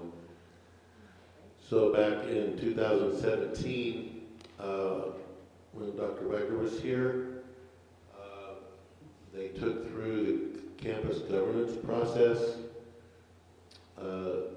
whether or not to have a smoke-free campus or not. The board policy that you have currently existed already, but they didn't change the board policy, but they created an AP on the campus, and Dr. Wagner signed off on it, I guess coming probably out of college council, that made Victor Valley College a smoke-free campus. It even says in the AP, no smoking in the cars, no vaping, no nothing. So I didn't even know any of this. This came to my attention, and I'm glad that it was discovered, because on an audit, either from the Chancellor's office or if the accrediting team was here and saw this, the conflict between the two, that would be an issue. The normal board policy on this would probably read something like the superintendent shall develop an AP. But this one, the way we're modifying it, unless you want it differently, is just to take out the part of the board policy that says, with the exception of those areas designated and clearly marked as smoking permitted. So the Victor Valley Community College District designates all district property, including district-owned vehicles, as non-smoking. But the actual AP doesn't just say district vehicles, it says personal vehicles. So, I don't know, it seems to be like, and I didn't catch this exactly like this till just today. So I don't know if you want us to bring this back in a different form, because if you don't want change your policy, then I gotta go back to the campus and say, the board, you know, and it with the governance, so it's what the campus decided prior to my coming. Which one did they decide though? Did The they AP. decide the Because administrative procedures don't come to the board for approval, they're signed off by the president. AP? Right. Board policies usually give the president the authority to develop APs. So this is not actually worded the way, now some districts do actually have a board policy that spells out the details of a spoken policy. But this one is still, the one that's in front of you with the changes that we're talking, I just caught this today. It says district-owned vehicles, and that isn't a disconnect between the AP, and they need this, they need to be able to you can't have a conflict in the two. Right, I think we should, I think that we should amend this, to match what you said the first time, that, The superintendent president shall, work with, yeah. to formulate, an administrative policy.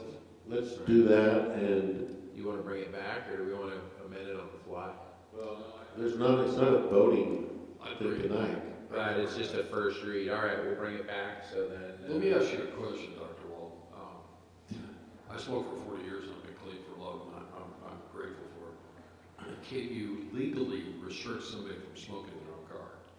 I don't know constitutionally you can do that. And I'm all in favor of it, but I just don't know constitutionally that you can do it.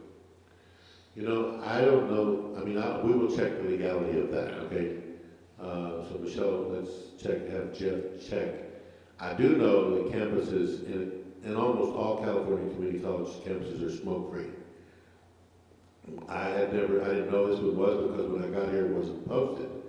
And everywhere I've ever been where it was a smoke-free campus, even when the campuses allow smoking in certain designated areas, it's still posted. When you and I talk, There's no smoke, there's no posting, so whatever you pass, I'm gonna get it posted. well, as you and I talked the other night, I think it's really important that we pass this, that at every entryway that you come on into, it talks about a smoke-free environment, and that there are signs clearly designated within the parking lots and, you know, in open areas. I mean, you know, this is something that's been, you know, debated If for. we can change the wording, Michelle, I don't know why, I mean, they're talking tonight, and we're getting input. So if we'll bring back, probably let's do it right. To do it right is let's bring it back next month for a Right. first read, Yeah, that's right? A fine. first read. Just change it to And the, then we can vote on it the next month. I mean, it's been like this already, and there's no accrediting team coming immediately, so But we'll have this out. Dr. Wald, what would it, you know, what would it cost to put signage up? You know, and take a look around the college campus to remind people that it is a Well, non-smoking. that'd be minimal expense, to put the signs up. I think the signs are a future discussion, probably. Well, operationally, I can handle the signs. Unless you want to have say in the signs. I'm not a fan, I don't like, I mean, just as I look out into the audience and I look at the seats all marked, don't sit here, and everywhere you go, we're in the back, and it's, don't hang things here, and don't put things in these lockers. I'm not a fan of signs all over everywhere. We live in the state of California. I think everybody in this state is pretty well accustomed to the fact that you certainly are not going to smoke inside of a building in the state of California.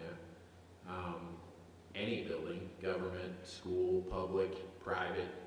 I can't think of anywhere in California where you can smoke indoors. Maybe the casino. I haven't been to one of the California casinos in years. Can you smoke at the You can casino? smoke And, You you know, can. all right, so with the exception of, They have different rules. well, it's on an Because Indian there's reservation. reservations. So with the exception of an Indian reservation, I haven't been in a place in California in years and years.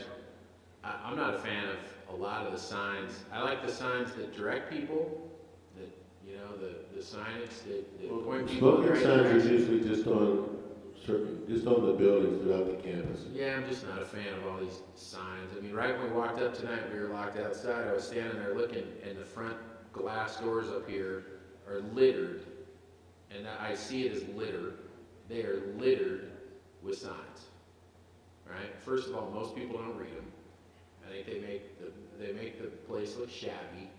You know, all these stupid signs stuck up all over here. You know, don't blink with your left eye, and don't pick your nose on the right side of the stage, and go around there, no drinks in here, and whatever else.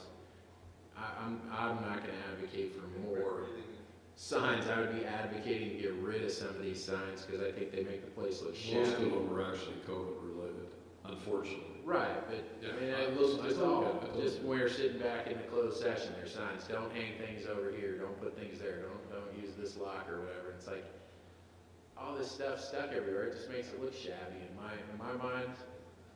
I don't like it. Brandon, I don't think that anybody disagrees with you, but the laws are for the people that need Well, laws. the rule's the rule, Yeah.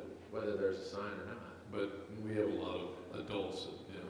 Well, we would tastefully display and they would not be intrusive.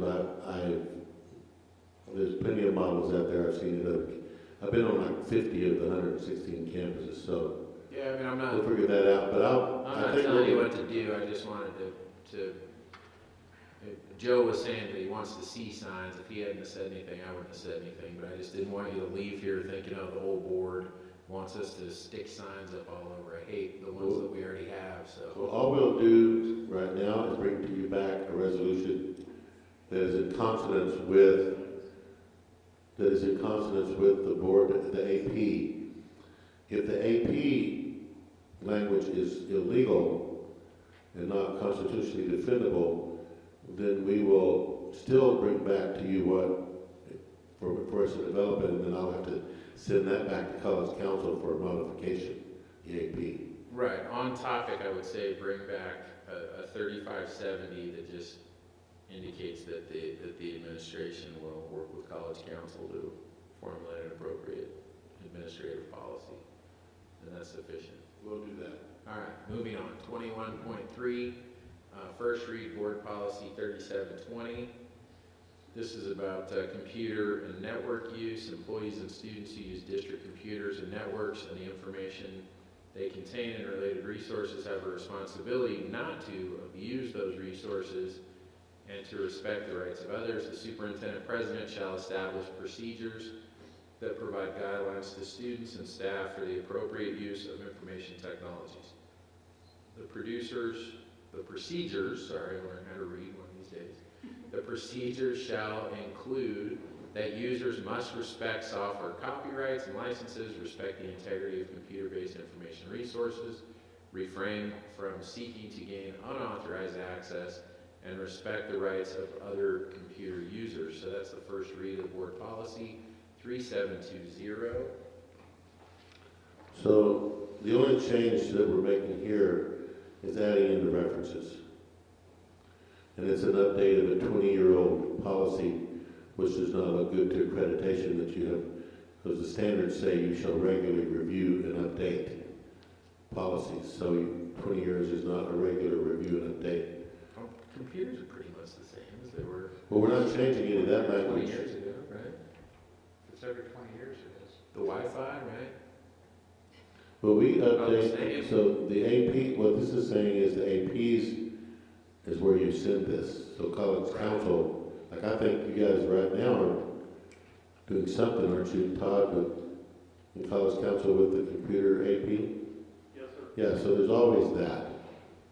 But the board shouldn't have to get into the detail of it. Jump into the nitty gritty. All right, 21.4, the Sunshine, the opener, successor collective bargaining agreement between the district and CSEA, chapter 584. Do we need to review any of this? No, This is because- not a read, this is just an opener.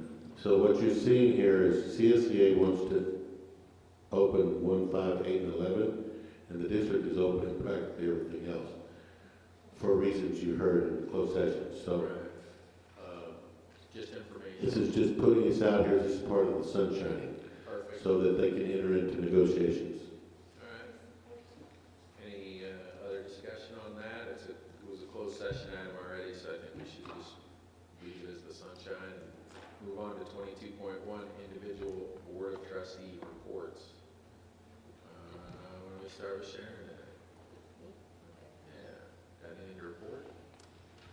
Okay, I just wanted to say, I think in regards to the CDL and forklift and all that, I think that's a wonderful thing. I mean, it really would make a big difference in somebody's life. You know, John worked at Job Corps for a little while, and they had those programs on there, and it definitely, I can tell you that it made a big difference in their lives to get them out there and into the workforce. Made a huge difference. And they did have an apprenticeship there, where they had welding and for whatever they had, or some type of building or whatever, there was an apprenticeship there. Also for secretarial work and all that. And I think it's wonderful, and I think we should have it here. I think it would be fantastic. It would make a huge difference in a lot of people's lives. My brother-in-law's a truck driver, so, and he's saying we need some really good truck drivers out there. And there's a real Nothing shortage. moves without 'em. Real shortage. Also, I wanted to thank Michael Edwards and Chris Piercy, all the hard work that they're doing with this dual enrollment, and the ambassadors, and it's really a lot of work. I'm also looking forward to maybe one day having on each one of the high schools a Victor Valley College counselor on each one of them, because it would make a big difference in the load of the counselor at the high school right now, and getting more students signed up with VVC, and I think that would be fantastic, because right now it's really a hardship for a lot of them, for the high school counselors, and I think this will be a wonderful thing to have a counselor from the college at each one of the high schools. And I wanted to talk a little bit about the Asian American Island Pacific. As you know, my son-in-law is Asian, and my grandchildren are Asian American. And watched a little bit on some documentaries on it, and how they played an important part in the role of our infrastructure here. They helped build the Continental Railway. They were never recognized, but the Manhattan Project, one of the ladies, Dr. Wu, was one of the ladies who helped when developing larger amounts of uranium. And there's several out there for curing diseases, helping cure diseases, technology, all that. So they made a huge difference. My son-in-law, who I'm very proud of, belongs to the Space Force right now, and so I think he's going to do great things. He's Asian American, so just want to say that they made a lot of contributions to the country, and also helped us during the time when they were in internment camp.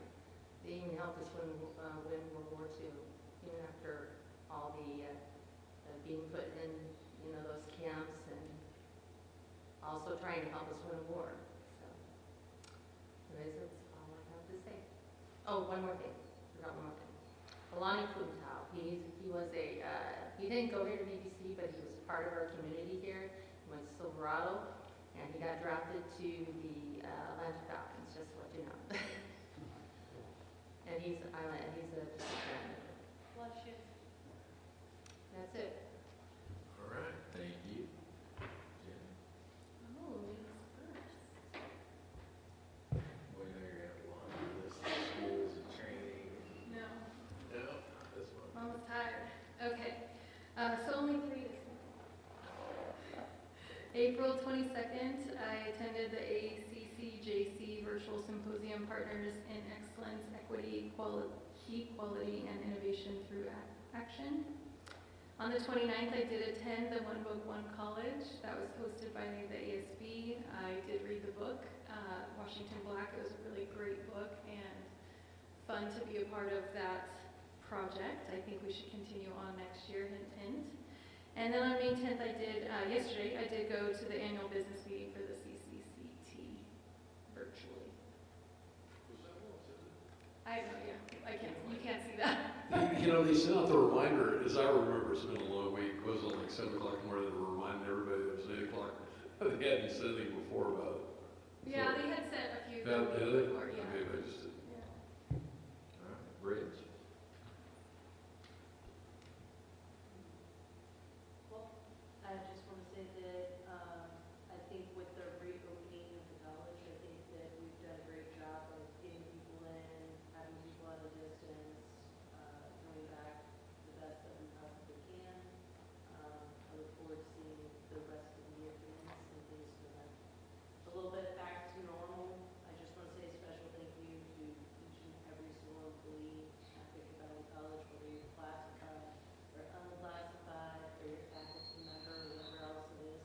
I know that it's taken a lot of effort and energy to get all of this done and to handle a situation that no one was expecting. So I look forward to seeing how we continue to move forward into the future with this soft reopening of the campus, and hopefully things will go back to normal in the fall. And that's all I have. All right, Joe. I'm just excited that we're open again. You know, the world's open again. If you go up and down the pass, it's like it is. There's actually, I believe, more cars going down the pass today than there were pre-COVID. So I concur with what President Bridges said about our employees. I was sad. I think, Dr. Walton, did you see that there were some people that were upset that were cleaning the campus? That we're cleaning it? No, when you reported, you said there were some people that were upset about what? Coming back. Oh, coming back? About us coming back. Wow. We're in the educational business, and I would strongly encourage those to really rethink it. I mean, we've got a great opportunity. The economy is, we are going back through, I think, a very close spurt. Might not be on the same housing level that we saw between 2000 and 2005. That I can feel it, I'm seeing it. The activity is, the activity now coming up here is as solid as anything I've seen in the 35 years I've been doing business out here, but 33 years I've been living out here. So I'm really excited. We've got one more big, I think there's a big 7 or 8 year run out here, and I think that VVC could have a big part. Again, I want to thank Dr. Walden and John Allen and Kevin G for yesterday's tour. It was a very intense conversation for 15 minutes, but I think we all walked away and had a better understanding of what we're all up against. And I really hope that, everybody can pull together and, if we want to be the #1 community college in the country, if we want to win the Aspen Prize, which is not BS, and I know there's some people think it's BS, and if you think it's BS, you shouldn't be here. We need to pull together, and all of us need to be rowing at one time to be able to produce the highest education of any educational, facility in the country. And we need to do it together and get away from all these little things that we listen to in closed session. It's just very frustrating, so. All right, Dennis? Yeah, I'd like to echo Trustee Pinkerton's congratulations to everybody working on these programs, forklifting, truck driving, what have you. All those are way overdue. We should have had those years ago. I mean, if you want to increase students here, not everybody wants to go to college. Not everybody needs to go to college. They need work, and these kind of programs will allow that to happen. And why not do it here? Why not have the licenses and what have you here? Why not? We should have been doing this 10 years ago, 20 years ago. I mean, if you want to expand the college, get those kind of people here and get them trained and get them apprentice somewhere so they get a job as soon as they graduate. I mean, truck driving is have you ever been you've been on the highway, you've seen some of these trucks, you always see the guardrails gone. There's a lot of bad truck drivers out there. But we need to have a Class A program to get these people working. And I think forklifting and what have you, it's a great idea. I mean, Dr. Walden, I don't know how this came about, but I want to appreciate what you did and how everybody else here is working on that. I'm just real happy to hear summer. So I'll tell you how it came I about. mean, next month, in a new. The way it came about is, when I got up here, I asked around and was invited to a couple of things, but the High Desert Manufacturing Council, the Mountain Desert Economic Partnership, and there's other things like that that I'm part of. In those conversations, we hear from industry. So that was my first thing, to get up here and kind of assess. Trustee Brady has introduced me to a lot of people, and I really appreciate that. And those connections and those conversations in those meetings, so that's where this started. And so when I got the temperature of that, and of course then looked at our environmental scan to see, what really needs to be up here and what the issues are, and Trustee Brady's, the survey group that he was leading or part of, whatever, also brought up these issues. So my point is that when we saw the need, we started going after it. So you want to have, like there's some programs that other colleges have, I don't think we need that here, not based on what I've learned here. But there's things that we need to have that we don't have, and some we need to expand. Other things we need to totally turn upside down and do it a different way. We still need that program, but it's so antiquated and out of date. So these are the things that we're doing to make it the #1 college. I will never, ever apologize. And I know I get criticized for this Aspen thing, but they didn't talk about Aspen in my last college. I've never been at a college where they talked about Aspen. I didn't bring that from there. I brought that as an idea and threw it out, and the campus talked it up, and the board talked it up. It wasn't my thing. It's been a campus-generated thing.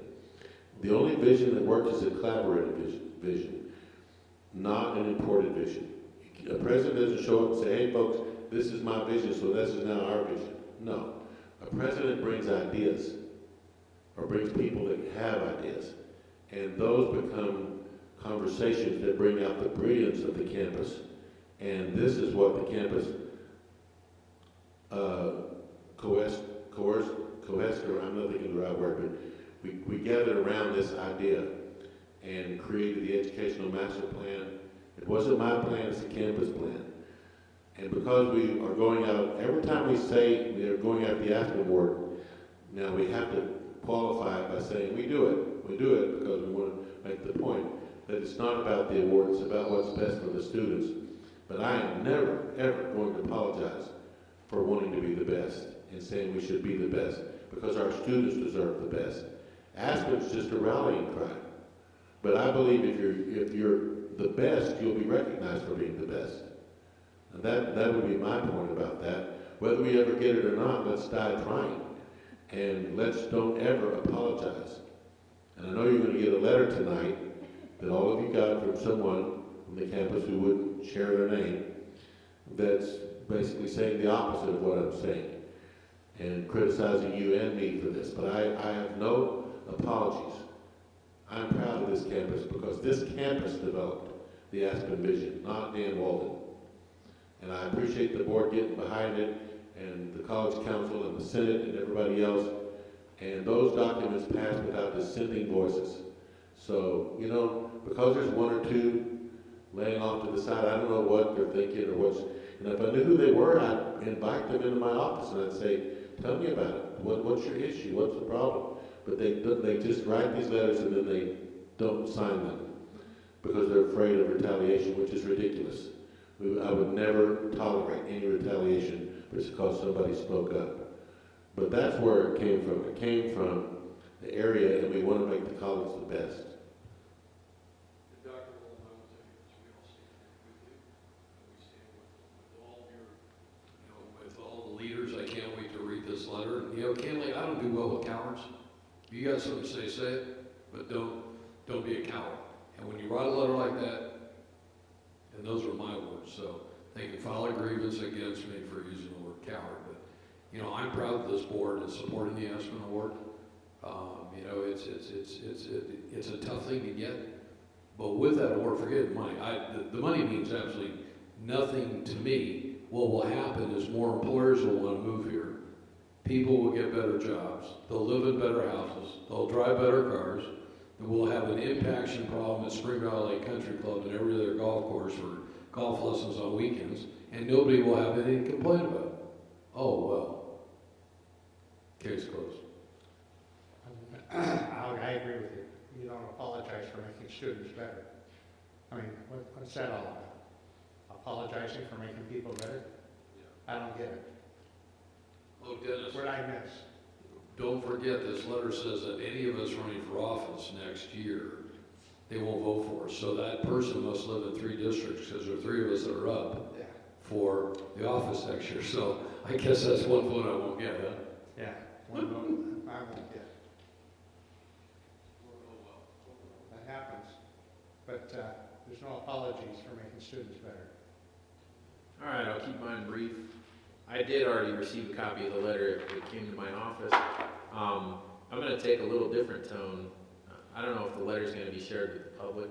Everybody's probably sitting out there going, oh my God, I don't know what they're talking about. I guess it's not going to be shared with everybody, so sorry for getting all of you suspenseful. I hope the person that sent the letter is watching. I think it would be shameful to take the time to write a letter and then not watch the meeting at least, or maybe somebody out there watching knows who the person is and they can tell them to come back to this section and fast forward to it. I think the message that I want to convey, I've been thinking about it all day. I saw the letter at lunchtime today when I went to my office from the courthouse. I appreciate people who are critical. I appreciate people who care enough about problems to commemorate that to paper and to share that with somebody. So in that respect, I look at it and some of the things in the letter I don't agree with, but at the same time I appreciate the fact that somebody cared, somebody that claims, we don't even know. The person that they wrote the letter anonymously, they didn't sign a name, they claim to work here. They don't indicate in what capacity or what department they work here. I presume they do work here, but again, I don't know. It could have been written by anybody. Could have been written by Dan as a joke to mess with me. I don't know. But I do appreciate the fact that this person took the time to write things down and express concerns.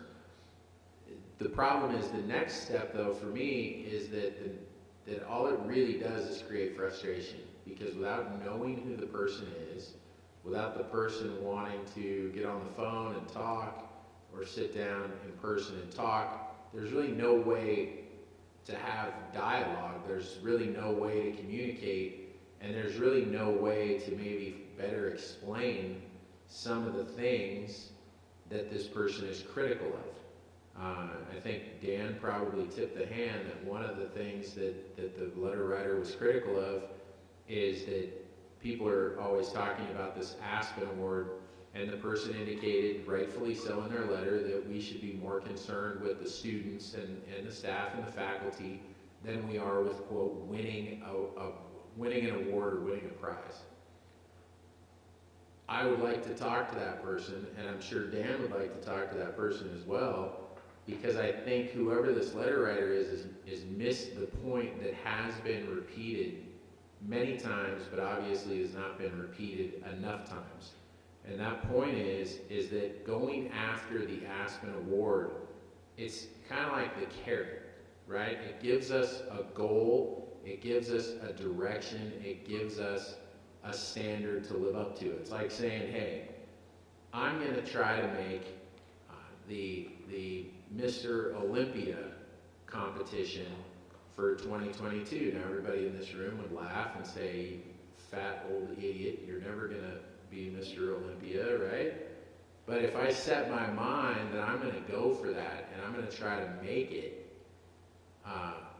now I've got that kind of carrot, I've got a direction in my head, and when I'm leaving work every day tired and I'm saying, that's it, I'm going to go home, if I have it in my mind that I'm really going to take a serious shot at achieving that goal, I'm going to turn my car, I'm going to go to the gym, and I'm going to get a workout in. And I may never make it, but having that carrot out there, having that thing to chase, is what's motivating me. Now, if you look at the standards that it takes to win an Aspen Award, what you see is that all those standards benefit the students. So to the letter writer who says, you guys are too worried about winning prizes, what I would like to respond to that person is that I'm a lot less worried about winning a prize. I'm looking at the standards, I'm looking at that quality that it takes to even be competitive for this prize, to even get on the list, the top 100 list. Remember, the bigger issue was they were unhappy about us coming back to campus. Right, well, that too, but That was the main purpose of it. I mean, there was a good portion of the letter about not paying attention and not worrying about students and not worrying about the well-being of staff and faculty. And again, if you look at the level that you have to be operating at to even be competitive for an Aspen Award, you recognize that in being competitive for the Aspen Award, that has to be a pretty spectacular organization. And that's the point. That's the point of chasing the carrot of the Aspen Award, is to have a goal that everybody can kind of be on the same page and to chase that carrot. And if we win, great. If we don't win, but we make it to where we're competitive and we make the top 100, we make the top 10, perfect. So I think to whoever wrote it, that's what you need to know. I don't know, you know, sometimes I read things and I wonder, are people just mad and they're not really sure what they're mad about, and so they're just kind of slinging mud. The letter's pretty well written. It seems like the person who wrote it's real smart, they're very articulate, capable of expressing themselves. So I didn't take it like, oh, they're just slinging mud. There were pretty succinct points laid out. But I don't know. I mean, I would just say to whoever the person is that wrote the letter, you can come talk to me, you can call me. I don't know every answer to every question, but I'll talk to you.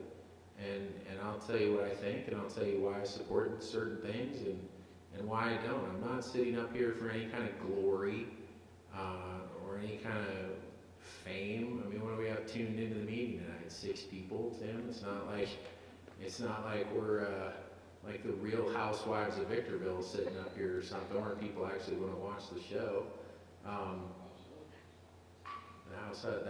The Real House Husbands of Victorville. Yeah, I mean, I'm not here for any glory or fame or personal ego thing or whatever else. I don't think Jennifer is. I don't think Joe is. We don't know Bridge is.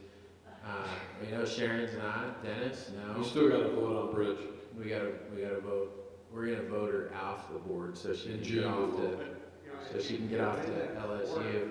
Strive for that's better for the students. Right. I mean, Students are involved in that. much like when we did our own board self-eval a while back, during the course of the eval, we had a lot of very nice comments, very, very positive, very nice comments. And as we were going through it, I verbalized that it would be more my style to pay more attention to the negative comments, because nobody ever got better from somebody telling him, wow, Dan, you're such a great guy, right? Nobody ever pushed it to the next level because somebody patted you on the back and said, good job. You packed up your bag and you went home and you said, there, I did a good job. It's the days when somebody says, geez, Dan, you really screwed that up, that Dan gets in the car and he says, wow, I got to do better tomorrow. And he starts working on how he can do better. So I actually really take the criticism and the negative comments to heart and try to figure out a way that I can do things better based upon that. But it is really difficult when whoever the person is that wrote the letter doesn't give any contact info. I mean, geez, in today's day and age, make up a fake email Well, account basically- on Google and send an email from an anonymous email account. At least then there can be a dialogue. Reading the People letter- know who you are. Reading the letter doesn't, the content of the letter, without a conversation with the person, there's no way to improve anything. Right. Because every single thing that was brought up in the letter, every single thing, I have mountains of evidence that absolutely refute that. So unless I can understand more where the person is coming from, I would love to sit down with this person, and I would create a safe place for them to feel like they could share anything with me. I don't look for yes people to sit around me. I look for people who can help me be better. And like you said, it doesn't make you better. I mean, we all need affirmation, yes, but it doesn't make you better if you don't know how you can be better.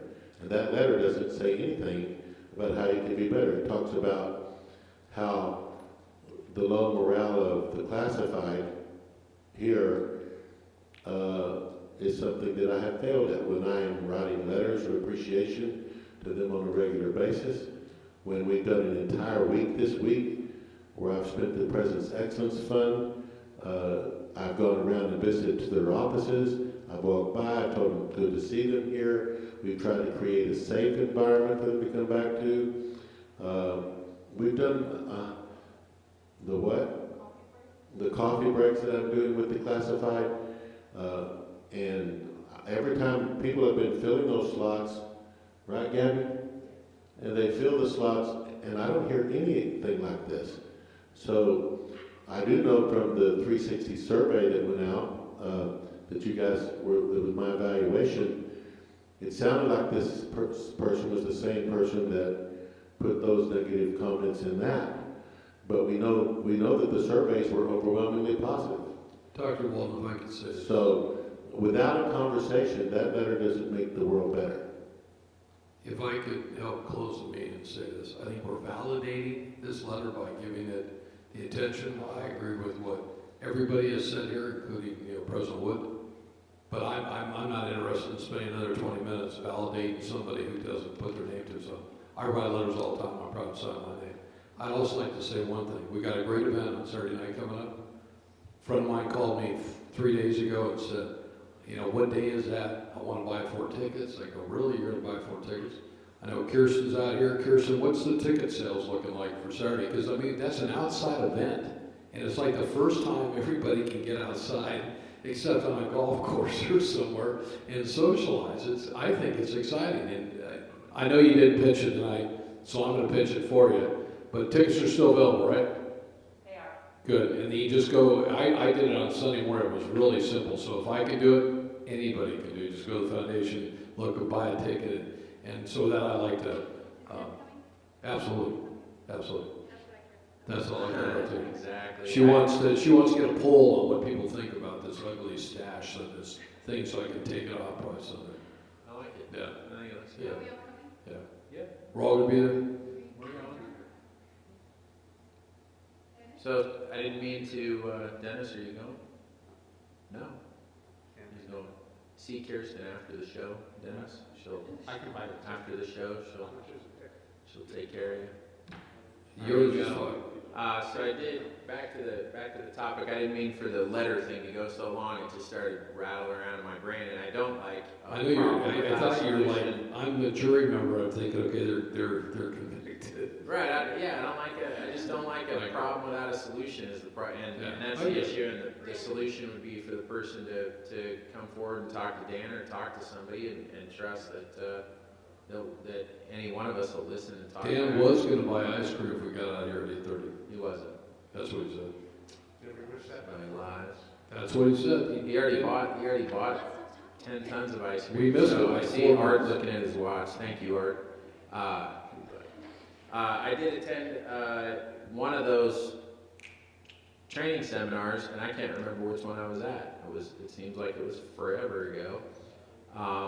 Been heavily involved lately as well with Hesperia School District with Oak Hills mock trial team. They're ramping up to have a winning team. Oak Hills is a high school that really goes after the win in everything they do over there, and so it's fun to be working with them with their mock trial stuff. Oh, you fell out of your chair.